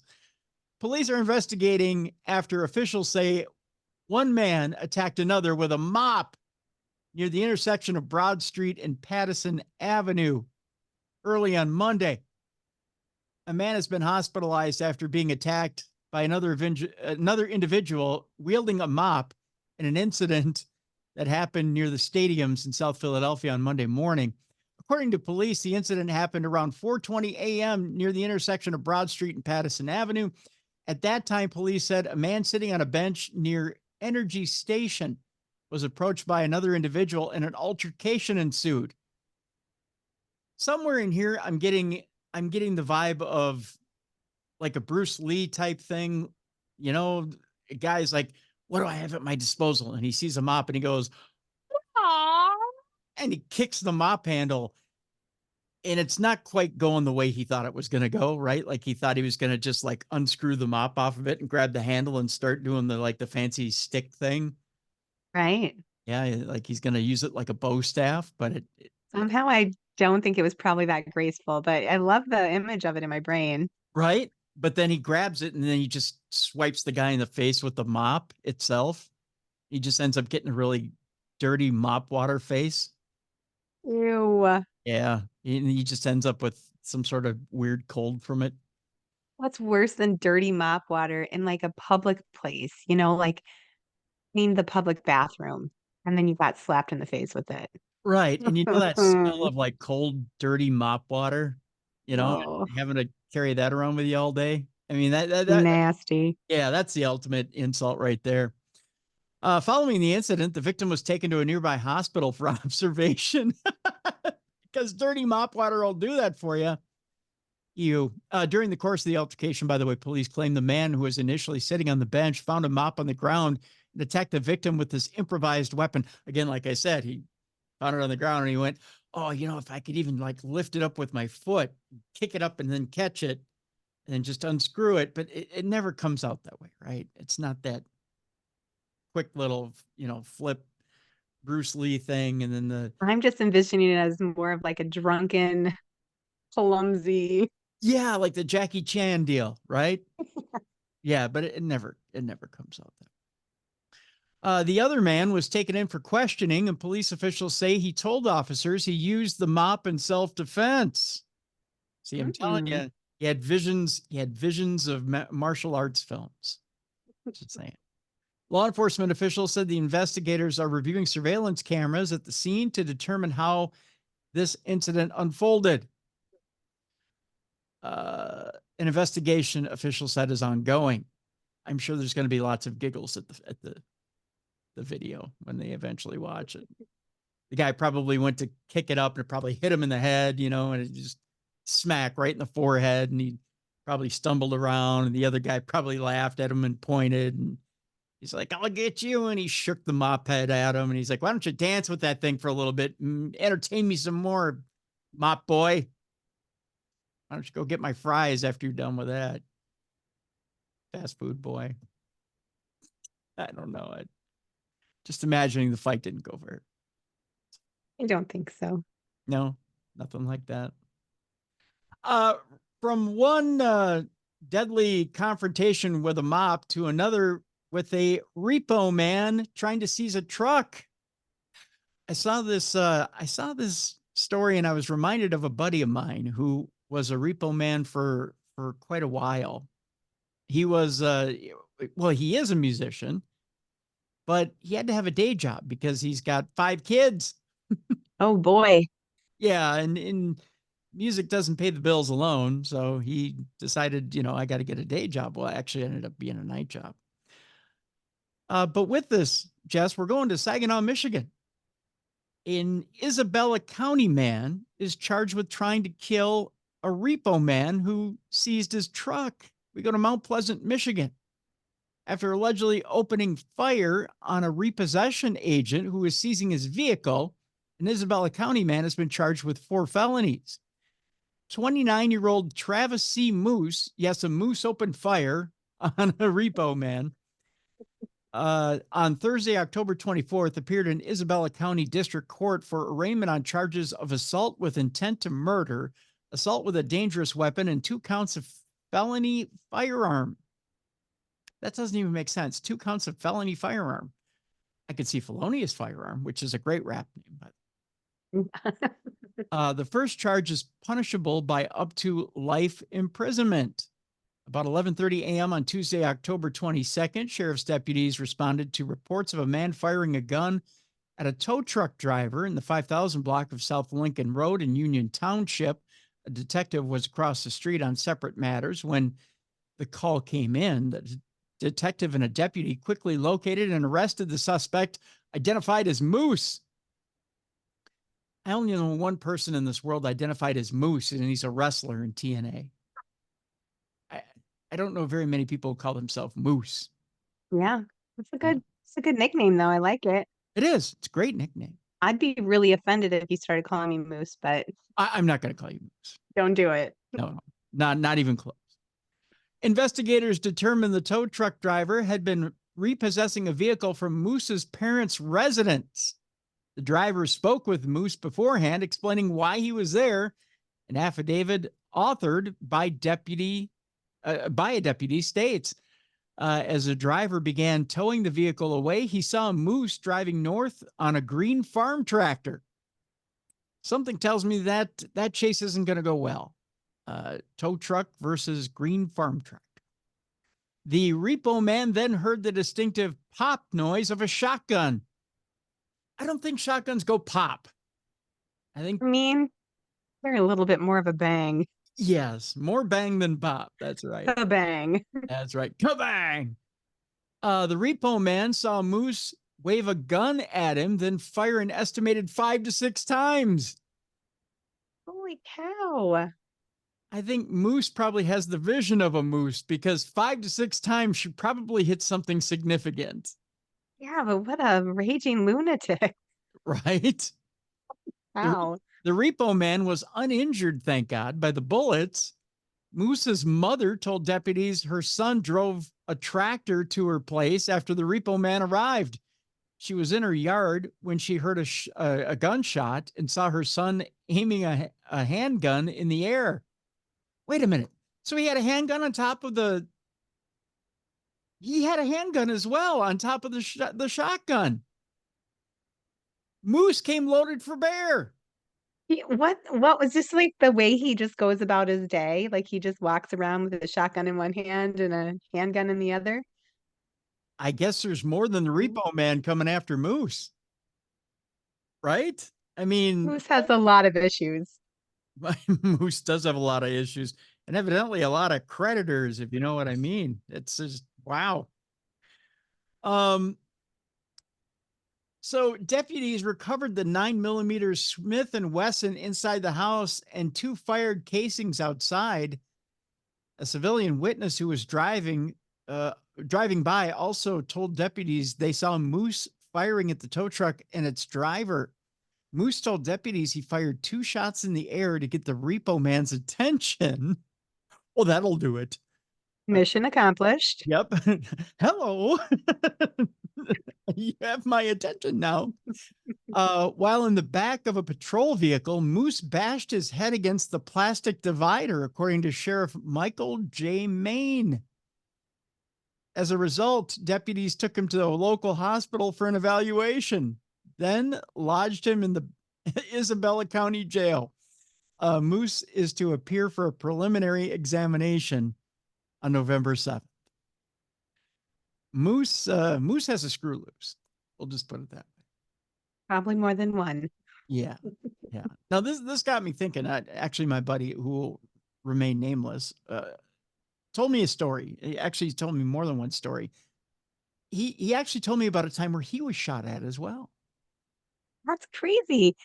Well, that's just, you have such a small ability to see into the future if you're doing that. It's just a vehicle, and versus going to prison for killing someone. Oh, he told me it wasn't just once, Tim. He said, I've been shot at multiple times. Oh my gosh, that's so scary. And he said people actually think if they take shots at you, if they physically, and physically he's been taken after multiple times. He got out of the repo game because people thought, you know what, if I take a shot or shoot at these guys, they'll let me have the car. And he's like, That's crazy. He's like, you know what? Repo guys are tough. They're like, nope, I'm coming away with the car. There's nothing you're going to do that's going to keep these guys from taking the car. I mean, if your car is being repossessed, it's coming with me. Yeah. So, you know, you can think you're, you know, what's the saying? It's something brave and crazy tough, or crazy tough and something brave. I forget what it is, but yeah, you just, if you think you're getting away with it, you're not getting away with it. They'll take it. They will get it. I mean, I told Or they'll die trying. That's right. I mean, I told the story quite a few weeks ago about an ex-roommate of mine who tried hiding his vehicle all over the city when he would go to work. You know, he would hide. Yeah, I remember that. Yeah, and then he would park like a mile away, 2 miles away, 4 miles away from work, and then he walked to work, and finally ended up getting caught. But yeah, I had another buddy who was a repo man, but yeah, he seriously got shot at multiple times. People just they lose their minds when they're about to lose their vehicle, and they think if I just, I don't know, if I take shots at this guy, they don't care. They don't care that repo men or women have families. Yeah. Again, I think it's just like the inability to look ahead. Like you're really just thinking like, so in this one tiny little moment, you're not processing the outcome or the future for yourself or the person you're shooting at. Yeah. Yeah. It's not thinking of that person as a person, or that they're doing a job. That's just a job. That's just a vehicle. You'll get another one. Or that's a real person. And there's real consequences, you know? Yeah. And that, it's just ridiculous. The fact that you're going to that extent over a vehicle, right? Let's move on here. Speaking of, it's just a vehicle. When I think about vehicles that get real speed, Jess, that you can really get speed out of, that you can rev up and take to over 100 miles an hour, right? I mean, when you think of speed demon cars, I mean, what do you think of when I say speed demon? What type of vehicle do you think? Well, any of the sporty cars that usually qualify a man as having like a midlife crisis, like the little two doors, Ferrari, Porsche, any of those type of Yeah, vehicles. the SDS vehicles. Yeah. Yeah. What if I said to you Hyundai Elantra? Would that pretty much qualify as one of those? No, No? not at all. Well, one man in Wellington, Connecticut, evidently said to himself, I've got 2 inches of swinging death, and I'm going to go 118 miles an hour in one. Oh my. It's true. A man was arrested for going 118 miles an hour on I-84 in Wellington last weekend. That's a little fast. I didn't know a Hyundai Elantra went 118 miles an hour. I feel like it was probably like shaking, like the steering wheel, and like he's just like the whole car is The, like not made for this. the entire chassis, both axles, every lug nut, everything was shaking. Yeah. I had a Corsica back in high school and my early college years, and I drive that, fast-ish, say I would get up to 80 and the whole thing would start to shake. I want to know how hard you had to kick the hamsters under the hood in order to get to 118 miles an hour. I know, that's crazy. That's nuts. State police say that around 7:20 a.m. That's right. This happened in the morning. You really had to be late for work in order to go 118 miles an hour, right? Wow, he had places to be. You're on your last strike at work when you're going 118 miles an hour, right? I think so. I mean, Or you're taking a kid to a show. I have gone pretty fast when I thought I was going to be late to get Ella to the theater. You've really pissed off your daycare provider when you need to be there that quickly. That you're like 118 miles an hour. So it was around 7:21 a.m. where a trooper was patrolling I-84 near exit 69 in Tolland, when they were passed by a blue Hyundai Elantra with New York license plate. Of course, the guy's got New York license plates and he's going 118. The trooper began to speed to try and catch up to the operator, identified as 33-year-old Aaron Taryn. Best name ever. Of Brooklyn, New York. Versus I love it. Yep. With the use of a speedometer, it was found that he was traveling in the range of 113 to 118 miles per hour in a 65. Wow. Doubling it. Doubling it up. That's right. Well, he's from Brooklyn, so yeah, everything's twice as fast in Brooklyn. The trooper then turned on their lights and Taryn pulled over to the right shoulder where he was taken into custody. When asked why he was traveling at such a high rate of speed, he said he was traveling to Salem, Massachusetts for Halloween festivities. You can't blame the guy. I mean, I understand that. Yeah, I mean, I got to He's get off to Salem. That's right. I'm off to Salem. I got to get there quickly. I got to get there. I got to beat the crowd. My broom is broken, so I can't fly fast enough, so I have to drive. There you go. Taryn is charged with reckless driving. He was later released on a $500 bond and is scheduled to appear in Rockville Superior Court on November 13th. I just find that very interesting that was the excuse he pulled out for going 118 miles an hour. I have to get to Salem. It's almost Halloween. It's almost Halloween. I got to get to Salem. By the way, tell me that his broom didn't get really, really high, Jess. Look at how high he is on that broom.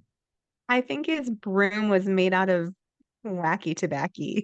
Was it, you think? Yeah. Maybe a little. The highest of the high. He looks really happy. He does look extremely happy, doesn't he? To be going to Salem. Just saying. Speaking of getting up there high,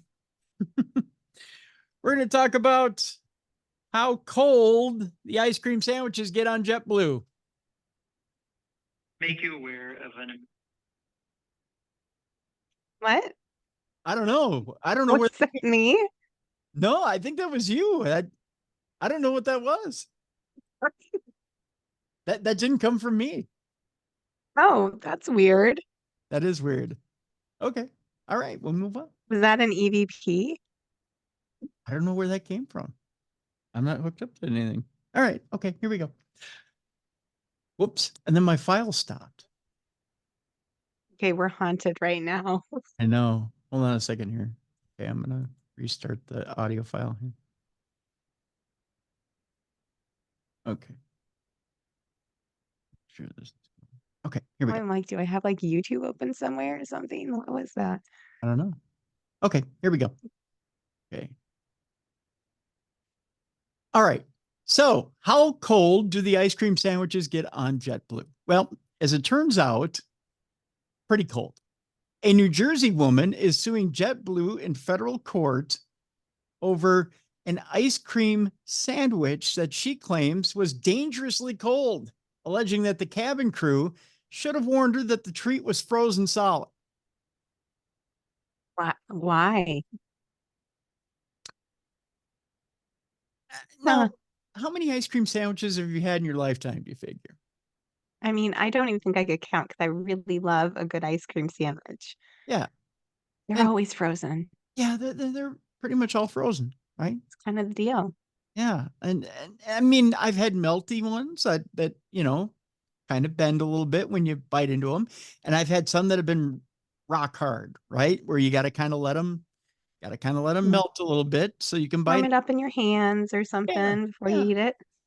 But generally you do the little bendy test, right? You do the little with your fingers, you kind of bend it a little bit, see if it'll give way a little, you know, right? Just use a little common sense, Tim. Is that what you're saying?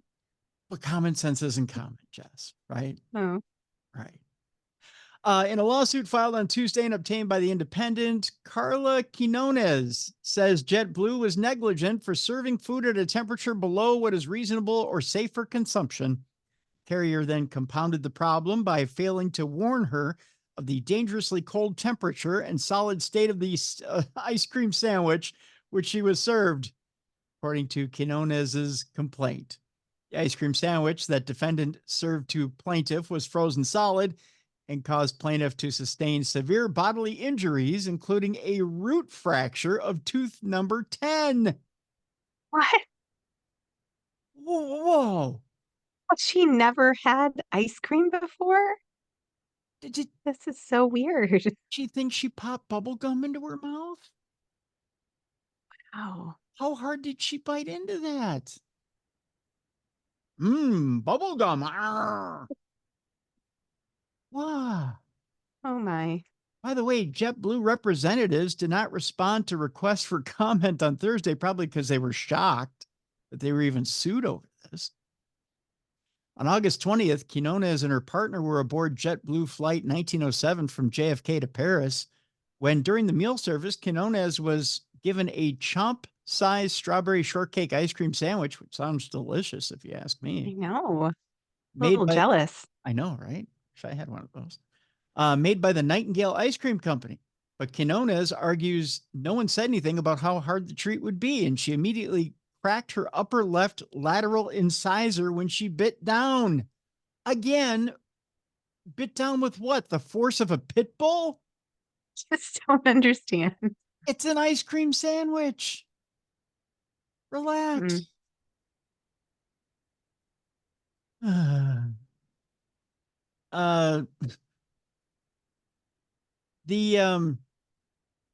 Boy, it gets weirder from here. Okay, so she then bit down. this necessitated an emergency tooth extraction immediately upon landing. A subsequent What? implant. Where do you find this? And first of all, where do you go in Paris the minute you land to get all this? I mean, Wow. not that it's unheard of to go get an implant in Paris, but I mean to find first of all, if you have dental insurance, but then to find the provider and then get all this done, or do you Yeah. pay cash out of On your the same day, like right? it takes weeks to get into our dentist. Right. And then get it all approved, and unless you're just paying cash out of your pocket. But even then, don't you have to get the bone implant and all this other stuff? I don't know. I've never had it done before, but I've never bitten into ice cream like an animal and my teeth. Right. Yeah. Yeah. Just yeah, I've never done that either. I tend to be a human being about it. So immediately upon landing, she got a subsequent implant and continuing care upon returning to the United States, according to the complaint, which blames Quinonez's pain, suffering, and mental anguish solely on JetBlue's negligent acts. See, normally with an implant, you have to get the bone. It's not a graft, but you have to get the bone implant first, and then they put the post in. But Oh, yeah. they can't put the post in until you have sufficient bone put in, or make sure that there's sufficient bone there, and then they could put the post in. But the post has to settle for a good 2 to 3 weeks before you can even. Yeah. So they wouldn't have been able to do all of that same day. No, they could have started it, but Yeah. there's no way that they could have finished it in one day. Bizarre. Okay, so with that, in June, JetBlue was sued by a passenger who said she suffered disfiguring burns when a cup of dangerously hot tea spilled on her chest, buttocks, and arm during turbulence in July. Who orders the tea before you go into turbulence and then does this? Give me a little ginger ale. You can't get hurt with that. Right. Just pour me a Coke, right? These people. California woman sued JetBlue, claiming her cancer returned after she was thrown off a flight following an argument over her emotional support bulldog with a crew member in August. Traveler headed to the Bahamas sued JetBlue after fracturing her ankle and a freak seatbelt mishap. Last month, a JetBlue passenger sued over a hard landing that she said gave her a concussion. JetBlue has some issues, folks. Wow. Did all of these people win? Because if so, I think we should fly JetBlue and never work again. Yeah, maybe we can get a sponsorship and go fly JetBlue. In-flight injuries are certainly not unique to JetBlue. A Michigan woman recently sued American Airlines over a coffee spill she said caused severe first and second degree burns over her legs, thighs, and genital area. I think hot and cold items are something you probably should avoid on flights. Maybe.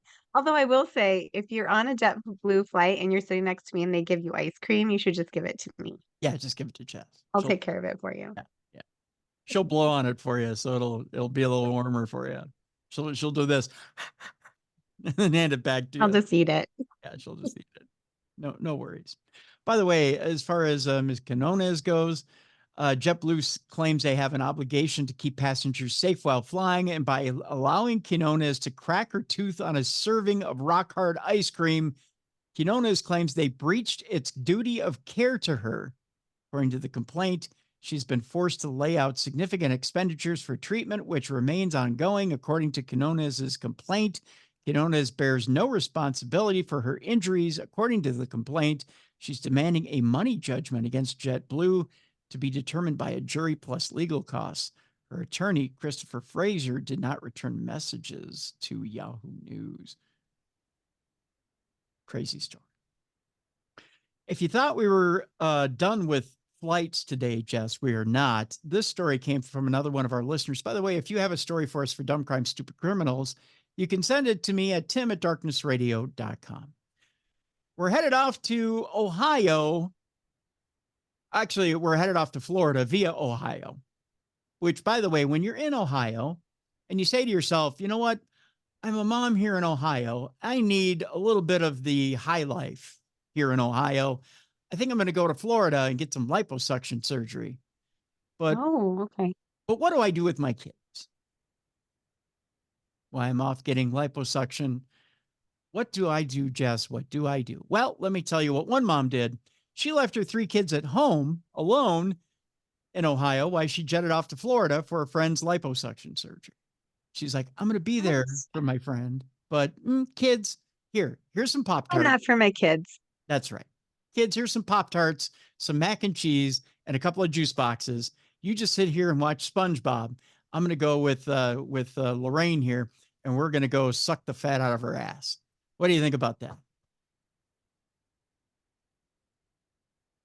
Out of her ass. That's Mother of the Year material right there. I think so. I mean, I feel a lot better about myself as a mom right now, so I appreciate this story. I think you should. Yeah. I'm killing it. I think you're killing it right now. That's for sure. An Ohio mother has been convicted of endangering her children after leaving them to go on vacation in Miami. Dominique Knowles was charged with 2 counts of endangering children earlier this month. She had left her 7-year-old twin daughters with her 10-year-old daughter for 3 days in February to go to Florida. What do you think? 10-year-old old enough to watch a 7-year-old for 3 days? No. No, not even. No. A teacher concerned about the children's well-being requested a welfare check. Once officers arrived at Knowles' apartment on February 22nd, they found the unit in disarray. You think? Just some kids fending for themselves. Yeah, it's just a Lord of the Flies situation is all that is. Garbage bins and bags were strewn all over the floor, court records state. The children told an officer they did not have a cell phone to contact their mother. Why should they? Mom didn't want to be bothered. Oh, no. So they didn't have a way to even call 911 or anything if something bad happened. Well, mommy didn't want to be disturbed. Why should the cops be? Yes. Yeah. But she had been communicating with them through Nest cameras located around the unit and FaceTime on a MacBook tablet. So she would pop up on a tablet and be like, go to bed now. That's crazy. Isn't it though? Yeah. So she'd pop up and say, you didn't burn the house down yet, did you, you little bastards? And then she'd get off the tablet. And then that'd be so sad. I just want to take these children and bring them home with me. That's so nice of you. I mean, now you bring them home with you, but you wouldn't leave to go get some Botox or anything, right? I mean, you wouldn't do that. No, I mean, if I did, I would just take them with me. Okay, good. All right. Now, would you leave them at the hotel while you went to go get the Botox, or would you bring them with? I mean, would you actually bring them to the clinic? No, I would just bring them along. I do have a funny story about plastic surgery when I couldn't find someone to take my son. He was thinking kindergarten at the time, and I was going with someone who shall remain nameless in my family who was getting their breasts augmented. Oh, okay. Yeah. And they didn't want to go pick out the size alone, so I was going with them, and I couldn't find anyone to take Logan. So I'm like, we'll just take Logan with us. So Logan just sat in the plastic surgeon office playing with the implants because he got to feel the sizes. Yeah, boy. This is not going to scar him at all. Did he automatically grab the beach balls? Is that what he did? Hey, He did the bigger ones. Yeah. That boy. Bigger ones were more fun. Yeah, well, of course. Yeah. That's good He genetics. claims he doesn't remember this at all. No, of course. Yeah. No memory whatsoever. Locked it up. Yeah. So yeah, I wouldn't leave him home alone. I would just bring them along. That's better parenting right there. Because I think so. It's you're getting a leg up for anatomy class in science. That's right. These are boobs. Yep, that's right. Biology. So see, so when he went into biology class, automatically you should expect him to get A's. Well, yeah, at least in the upper portion of the anatomy of a woman. That's right. Sex ed passes automatically. See?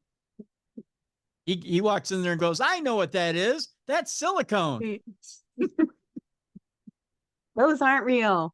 Those aren't real. Those are saline. That's silicone. That's going to cost you about 10 grand. And that's what he said to the sex ed teacher. Oh, mostly I'm a good mom. Yeah, well, I think you are. My mom never took me to go shop for implants. I'll tell you that. I just want to clarify, they weren't my implants. No, I know. I'm just saying. I know they're. If you ever see me in person, you'll be like, well, you should get your money back. Wow.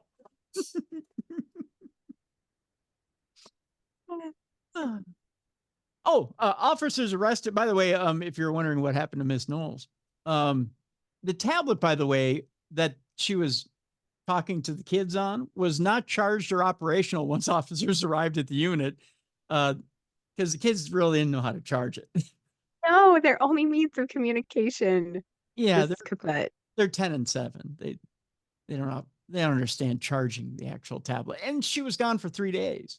So that's insane. Can you imagine? Yeah, well, I get all like discombobulated when I go to say I go to Chicago for a couple nights or something for work stuff, and I have to leave my kid home with my husband. Are you guys gonna be okay? You have too much of a conscience. I mean, really, Jess. I mean, you gotta let all that go. I'm like, maybe I should just take her with me. Yeah, that'll be all right. Officers arrested Knowles after she returned to the scrum known as the kids. During a police interview, she told the detective she was not out of state, but declined to say where she had been. This isn't a welcome to Miami t-shirt. However, police subpoenaed her cell phone records that showed she'd made or received about 50 calls in Florida between February 21st to February 23rd. That's kind of hard to explain. Detectives interviewed the woman's mother and friend. They said she never told them about her plans to travel to Florida. So she had a mother available to drop the kids off to, but why do that when, the kids are perfectly fine to watch themselves for 3 days on their own? Not. Strange decision-making. Yeah, not exactly solid decision-making. Westlake Law Director Michael Maloney said Knowles told police she was traveling to Miami to support her friend undergoing liposuction surgery. At her sentencing hearing on Wednesday, Knowles said, "I understand what I did was wrong, and this absolutely would never happen again, especially since she got caught. I did believe my kids were able to dress themselves and get themselves to school." How? Driving? No kidding. She thought they were going to get up and get going for the day and go to school. Yeah. Oh, yeah. Throw a little something in the oven, I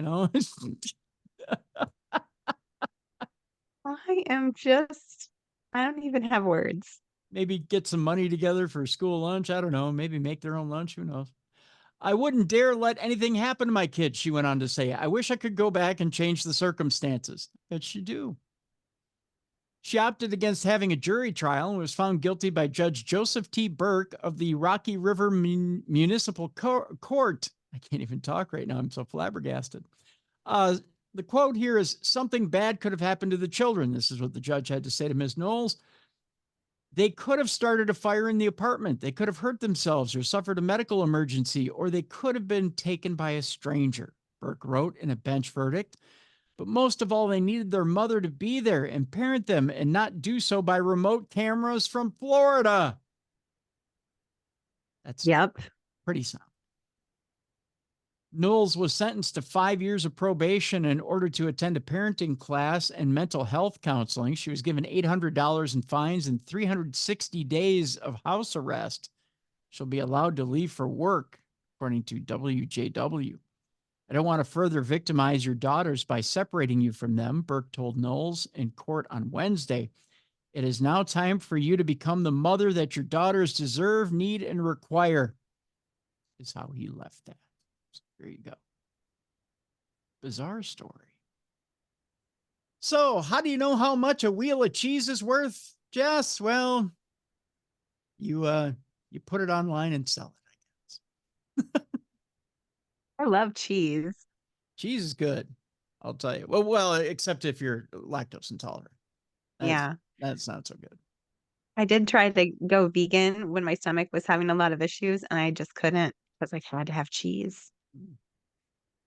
It's my Indeed. vice. Indeed. When I go to the place where they consider you family, the Olive Garden, I like the Yeah. when they use the cheese grinder there. Just keep on grating. I always tell them like a snow-covered mountain. Just keep going like a snow-covered mountain. They don't like that because they're like, you son of a bitch, I'm gonna get carpal. Their hand gets tired. That's a lot of work. It is a lot of work, but you know what? You signed up for it. Right. You gotta give them a little extra tip for that. That's right. Yeah, you always throw a couple extra bucks in for the snow-covered mountain. That's for sure. That sounds like something you get at Disney, doesn't it? The snow-covered mountain. Yeah. This next story has to do with fraudsters who wheel away a huge haul of artesian cheddar worth an eye-popping $400,000. Jess won't give you that. She'll give you probably $16 for it. Yep. Probably 16. That's what you'd give them for it. 16, 17 bucks. I mean, I'd pay a little for a bite. I mean, that'll be some good cheese.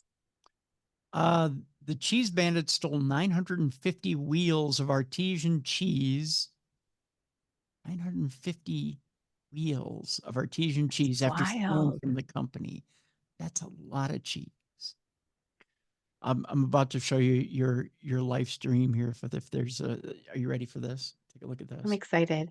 Look at this. I'm gonna drool. Bam. Ooh, yes. Look at that. Yummy. I'm gonna lick my screen. You're about to make a lot of guys' dreams come true. Cheese bandits wheeled away an eye-popping amount of cheddar cheese from one of the UK's most famous cheese stores. Neil's Yard Dairy announced in a social media post that thieves posing as a legitimate wholesale distributor from a major French retailer ordered 950 wheels of the cloth-bound, how do you pronounce it? Is it Hafud? Is that how it? Sure. Yeah. Yeah. Westcombe and Pitchfork cheddar. Are you familiar with the brand? I'm such a simple girl. I'm only familiar with cheddar and sharp cheddar. Sharp cheddar, that's a good one. Yeah. Maybe white cheddar. Yeah, that's a good one. That's a good one. That's all I know. The cheddar was worth $390,000. It's either Hafad or Hafud. One of the could be Hafad. Someone's going to correct me. Hafad sounds right. Hafad, yeah. Hafad. Someone's going to email me and be like, "You don't know your cheese. Listen here. It pairs well with a red, okay? And something with a smoky bouquet. You should know this. You should know this. How long have you been doing this?" You get all that tone and everything just from an email. I do. Yeah. Oh, God. You have no idea. You have no idea the emails I get turned. Oh, well, I'm excited to get some to mine. Okay. Now that you gave out my email address. Yeah. You'll be getting them now.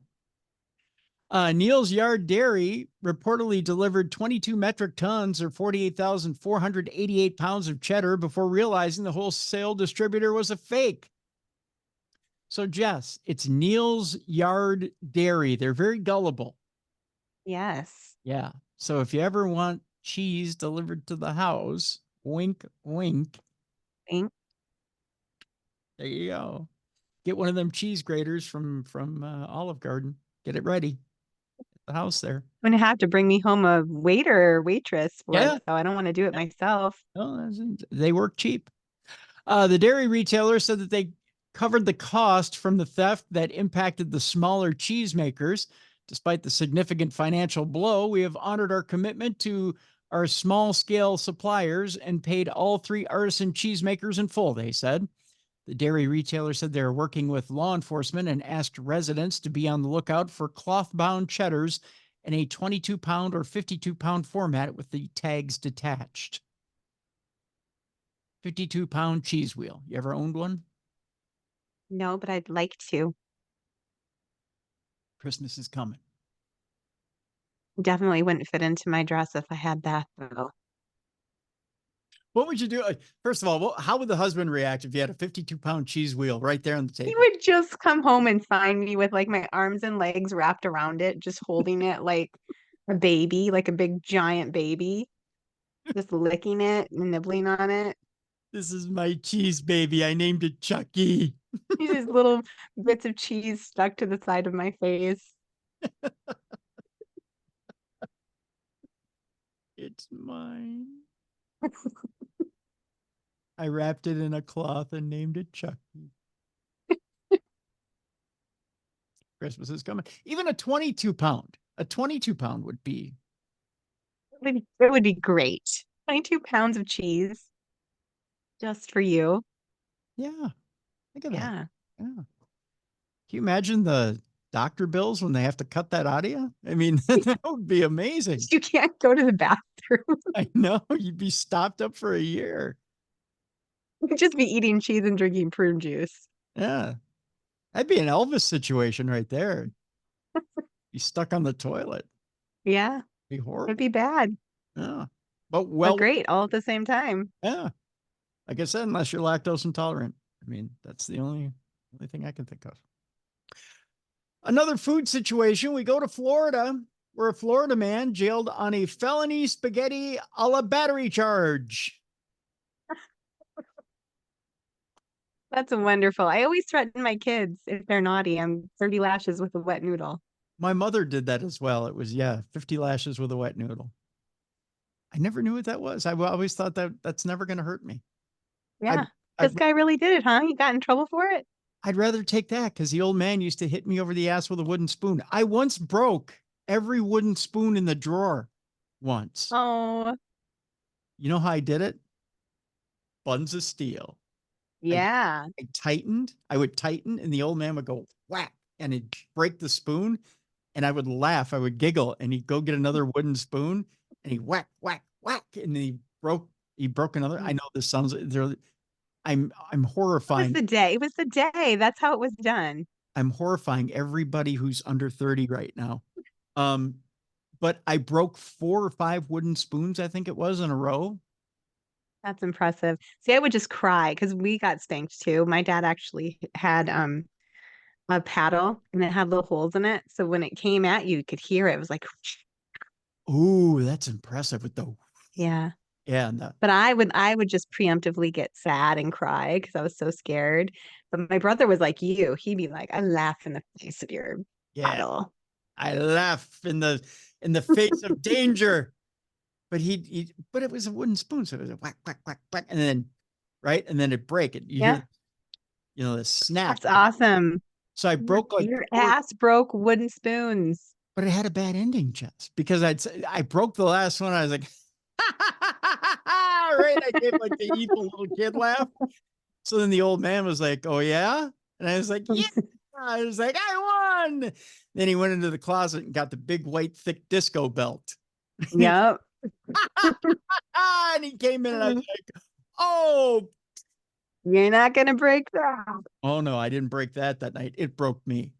So that was the end of that story. Boy, we must have been naughty getting all these spankings with objects. I'm telling you. So I wish I would have had that wet noodle that day. Yeah. I wanted that wet. Yeah. And maybe that's why I never really spanked my kids, I guess, because we got the paddle, we got the belt, we got the spankings. Yeah. That was perfectly normal back in the 80s. It wasn't considered no child abuse or anything. I wish I would have got that wet noodle. And with my kids, I'm like, you just have a timeout and think about what you did. How's that treating you, by the way, the timeout? It turned out okay. Is they? Okay. Yeah. I didn't have to beat them into submission. Oh, that's good. That's just threaten it with a noodle. With the wet noodle? Yeah. It turns out that they have wheat belly, so the wet noodle actually works. Is that the deal? I'm choking in the background. Yes. Yes, they have wheat belly. So it's like, oh no, not gluten, Mom, not gluten. Not gluten, Mom. No. Gluten hurts. Well, a Florida man is behind bars after being charged with spaghetti a la battery, according to records. Police say that 40-year-old Markel Royal and his wife were arguing Sunday evening about Royal's abuse of alcohol when the domestic dispute turned violent. Royal, who cops report appeared to be intoxicated, became irate and threw his bowl of spaghetti at his spouse of 9 years. Bad form. The noodles struck the 44-year-old woman on the front of her body and on her stomach, according to an arrest report. Upon arriving at the pair's Largo residence, officers found the victim covered in the spaghetti sauce. That always amazes me that when cops show up, people remain covered in sauce because they want cops to document. Yeah. You want to see the whole aftermath and gore. Gore. Not really gore, but Gore of spaghetti sauce. gore of sauce. Look, there's Prego everywhere. It's ragu. Red like blood. Red like blood. Tastes delicious. Since Royal's lengthy criminal history includes a 2018 conviction for battering his wife, with whom he has 3 children, he was charged with an enhanced felony battery count. His bond was set at $15,000 during a court hearing yesterday. Royal remains locked up and has been ordered by a judge to have no contact with his wife. Royal's rap sheet spans 20 years and includes 10 cocaine possession convictions. Dang, this is like his least bad thing then. Yeah, cocaine's a hell of a drug. Yeah. Yeah. Evidently, throwing spaghetti's nothing compared to a little bit of the yayo. He also has other drugs and firearms charges for which he has served time in state prison. So, yeah, spaghetti, not a bad thing. So that's minor. I feel like he's moving in the right direction. That's right. He is moving in the right direction. That's right. All right. It's time now for our not safe for work category here on Dumb Crimes, Stupid Criminals. Again, if you have children in the room, put them in an apartment somewhere and fly to Florida and get some liposuction. No, I don't know. That's a joke from earlier in the program. Don't do that. Don't do that. Don't do that. That gets you charges. If you have children in the room, earmuffs, kids. We're about to talk about adult stuff. If you are at work, put in your earbuds. You don't want the coworkers to hear this or your boss because it's cheeky humor at best. So here we go. We'll do this in 5, 4, 3, 2, 1. This next story is arrestable, but the woman got away with it. Although barely, just barely. A bikini-clad adult star crashed King Charles's appearance with a cheeky 7-word offer, Jess. See, they don't quite have freedom of speech in England. They're close, but not quite. Okay. It was an intriguing story. I figured I'd bring it up. There's a woman who's an OnlyFans star over there. Her name is Gigi, and she held up a sign with a lewd offer for King Charles relating to the time he was outed for having an affair with now wife Queen Camilla when he was married to the late Princess Diana. An adult star made King Charles an offer he might not be able to turn down. Known only as Blonde Gigi, the OnlyFans star turned up at a walkabout that King Charles was taking part in during his trip to Sydney, Australia, earlier this week. But rather than shaking the monarch's hand, she held up a sign with a lewd offer for it, wearing tight skinny jeans and a blue bikini top, leaving little to the imagination. She declared, "Charles, there can be 3 people in your marriage again."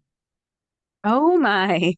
And actually, here's a little picture of her waiting for the king. Oh, well, And she actually he's took cute. Yeah, she took that little jacket off as he approached her. Well, did he say yes? We'll find out. We'll find out. She was, of course, referring to the time when King Charles was outed for having an affair with now wife Queen Camilla when he was married to the late Princess Diana, which later he admitted to, but claimed it was after the marriage had irretrievably been broken down, us both having tried, is the quote, the famous quote, by the way. Gigi posted about the moment she made the offer on social media and captioned the video, "Point of view. You're trying to get the king's number. people were heard shouting disgusting and shameless at the X-rated star, although some only called it great and hilarious. So some people thought it was great and other people thought it was not so great. Funny. It is kind of funny. Yeah. Obviously King Charles didn't acknowledge the 22-year-old or the offer. Wow. The king is still able to pull down 22-year-olds. I'm kind of impressed by that. Nearby was a local source who told the Daily Star what happened moments before and after the offer was made. They said the OnlyFans chick yesterday lined up for hours to meet King Charles at Opera House. As he got close, she whipped her jacket off and had this tiny little bikini top on. Security swiftly then moved Charles to the other side of the street in order to avoid her area. And then she held up her sign as she's told to leave. So they escorted her off the premises so Charles wouldn't meet her. Oh. Yes. She was not arrested, by the way. They didn't go so far as to arrest her. It wasn't the only time during the trip that some kind of interruption was made towards King Charles after an indigenous lawmaker unleashed a tirade at him during a trip to Australia's Parliament House, slamming the royals with accusations of committing genocide. That was the other thing that happened during the trip. It was Senator Lydia Thorpe, representing Victoria as an Aboriginal Australian independent, who made a beeline for Charles and Camilla and shouted things such as, "You are not my king." So that happened on the trip as well. Here's a picture of Gigi, by the way, without the jacket on. Oh, yeah. Yeah, look at that. He's kind of a hottie. Yeah. Well, I'm just making a note to self. Don't proposition the king when in England. Well, you can take a shot at it if you'd like. I mean, just saying. I mean, he may not take you up on it. So there you go. All right, and so we've got this, and then we've got the palate cleanser, and then we're done for the day. So, not safe for work. Second story today.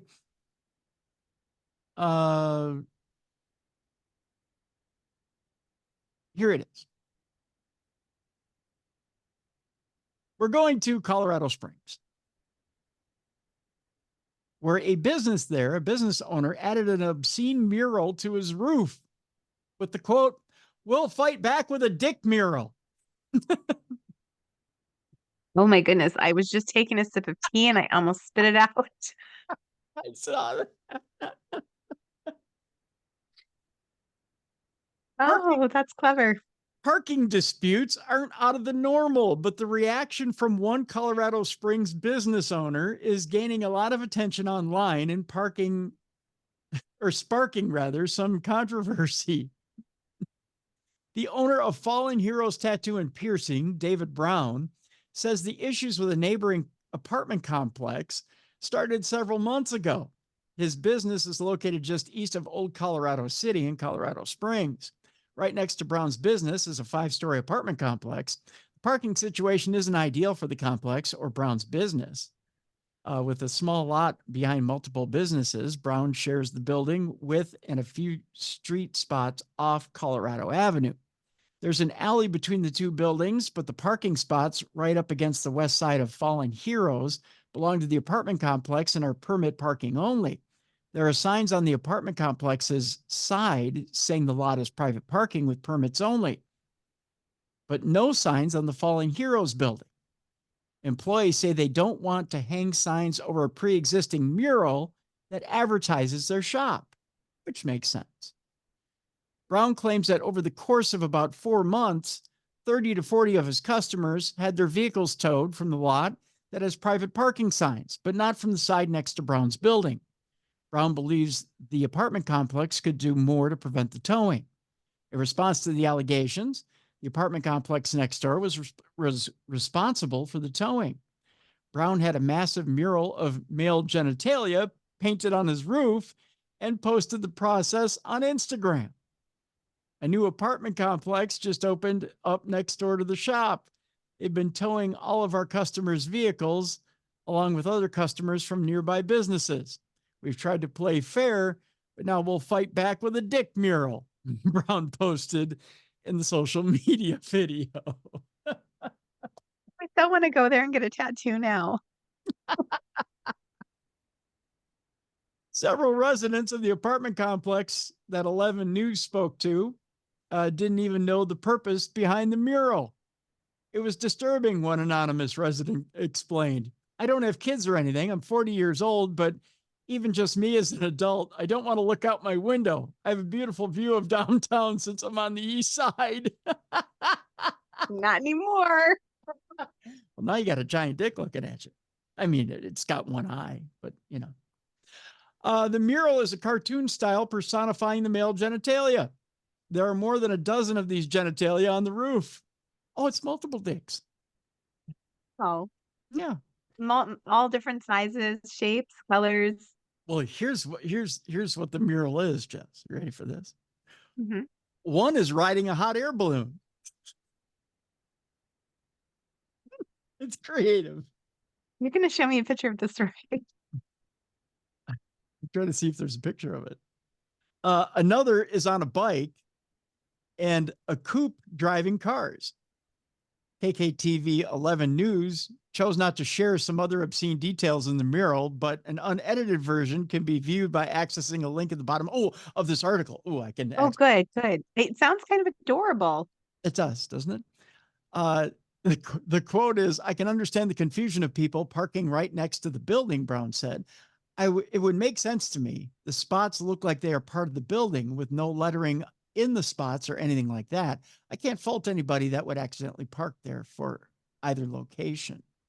Brown isn't faulting the tow company and says he understands they have a job to do. There's a fairly new Colorado law when it comes to non-consensual vehicle towing. According to the law, tow companies are now required to provide 24-hour notice prior to towing a vehicle from residential private properties, but a vehicle may be towed immediately without notice to the following situations. One of them being the residential lot requires a parking permit, but the vehicle does not have it, or the permit is not visible or valid. One of them being the vehicle is parked in a fire lane or another person's designated parking spot. Also, the vehicle blocks a driveway or a roadway. And also, among other new requirements, a towing carrier must release a vehicle if the owner of a vehicle pays the lesser of 15% of the total fees, or $60, and agrees to pay the remaining balance at a later date. Towing carriers are also required to release a vehicle at no charge upon request if it is still located on the private property where it was parked. The tow company that represents the apartment complex is following the law based on the fact that this lot requires permits. When asked why the employees at Fallen Heroes don't tell their customers about the private lot when they enter the store, they explain that the way their shop runs, they don't always get the opportunity to. A representative with the property management company for the apartment complex sent KKTV 11 News the following message over text.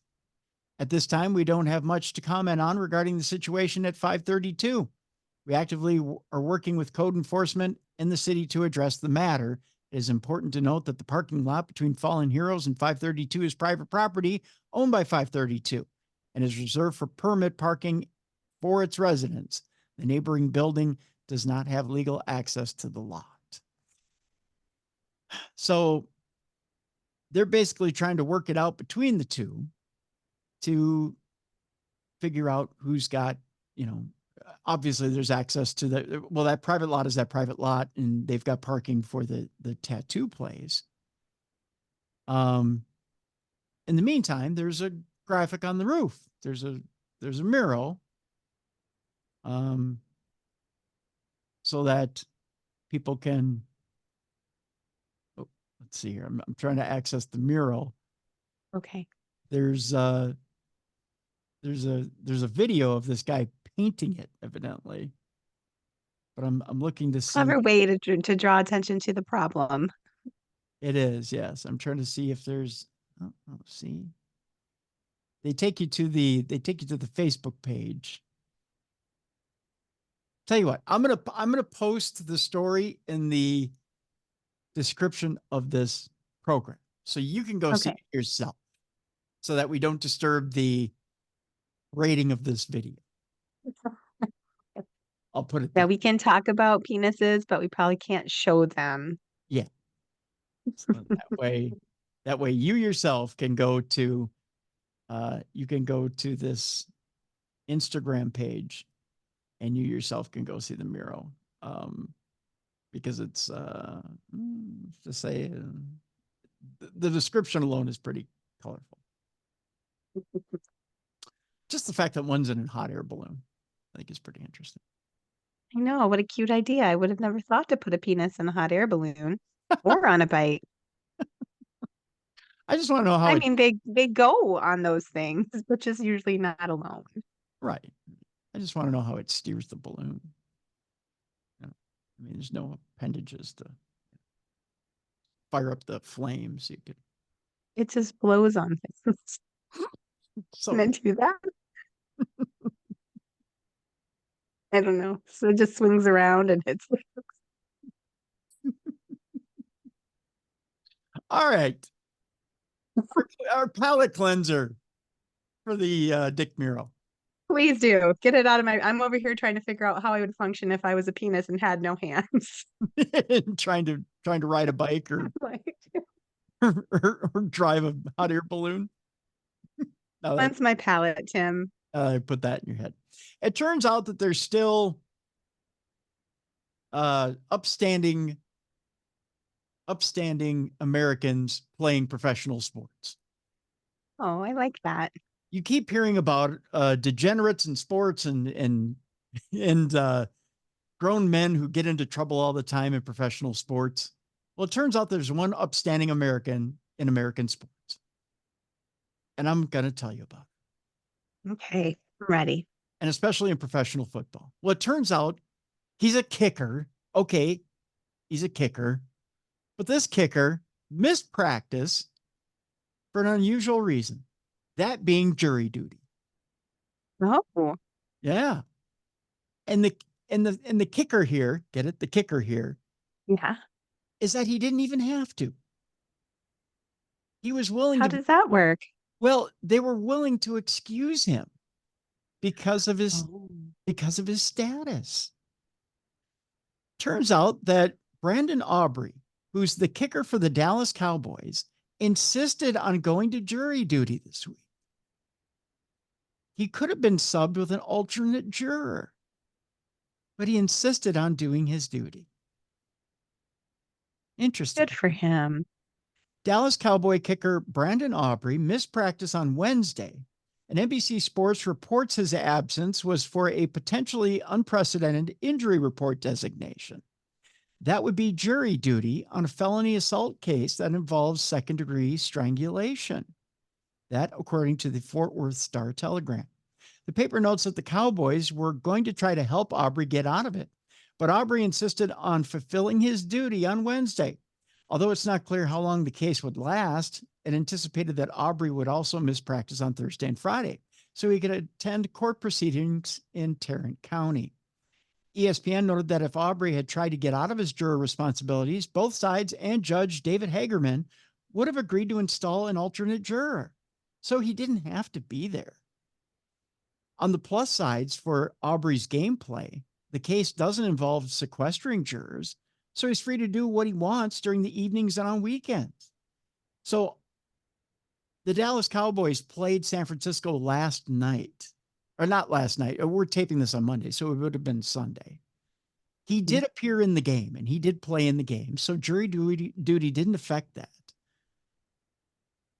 The quote here is kudos to Aubrey for not shying away from an important civic function. That according to Mike Florio for NBC. He says jury duty is critical to a properly functioning society. So there you go. There's at least one honest pro football athlete out there. Dallas Cowboys kicker Brandon Aubrey, who believed in still doing his duty and doing jury duty. Good boy. There you go. It's unusual to hear of a pro athlete who says, you know what? I want to do my civic duty. I'm gonna go do jury duty, and I'm gonna skip practice to do it. It's pretty cool. Yeah. Even had an out. They were going to let him out. They were going to let him out. They said you're Yeah. fully excused. We'll get an alternate juror. You do what you need to do. So I just find that admirable that he I like that too. I hope he got a fun case. well, it was a strangulation case. It wasn't necessarily fun. Was it? Yeah, it was second-degree strangulation, but he just believed he should be there. Oh, wow. Yeah. So, but he just believed he should be there for the duration of the case. So there you go. Good guy. Yeah, there you go. So that'll do it for today for Dumb Crime Stupid Criminals. Again, I want to remind you guys what Jess has done here. So we're giving away 2 tickets. Jess has given away 2 tickets for the upcoming Palmer trip. Now, mind you, you have to pay for your room. There's 1 room left at the Palmer for November 14th to the 17th, the Ghost Stories Inc. trip up at the Palmer. The way you enter this contest to win 2 tickets to the upcoming trip is to send an email to jessica@jessicafreeburg.com. Don't send it to me, because I ain't going to get you nothing but a funny email from me. I'm just going to go in the email and send it back to you. So that's all you're going to get from me. And I'll spell it out too. I want to know, how do you spell that? Just E and then a bunch of H's in capital letters. And I'll send it. But when you send that email to Jess to enter, you need your name, your address, your phone number, and the phrase that pays, which is "I want a ghost hunt with Jess and Tim." Put all that in an email. You send it to jessica@jessicafreeburg.com, and you'll be entered to win 2 tickets to the weekend up at the Palmer with Ghost Stories Inc. And you can ghost hunt. And keep in mind, it is a theme weekend. So it's a 1920s theme weekend. So bring your best 1920s outfit. So be ready to have fun. Yeah, get ready to have fun. If you want to find out more about the weekend, there's a link in the description of this program so you can find out all about the trip and what kind of fun we're going to have. So there you go. Right, Jess? Can't wait. Yeah, exactly. I think I was going to tell you, I actually had one of our listeners come to our event this weekend at the Manor. Eric, he came and I was like, "Well, how did you hear about it?" And he goes, "Oh, I heard it on Darkness Radio." I was like, "Well, hello, friend." Nice. Yeah, it was really fun to hang out with the Darkness friend. So that's very cool. I hope we have some people enter, and I'm excited to give this away to you guys.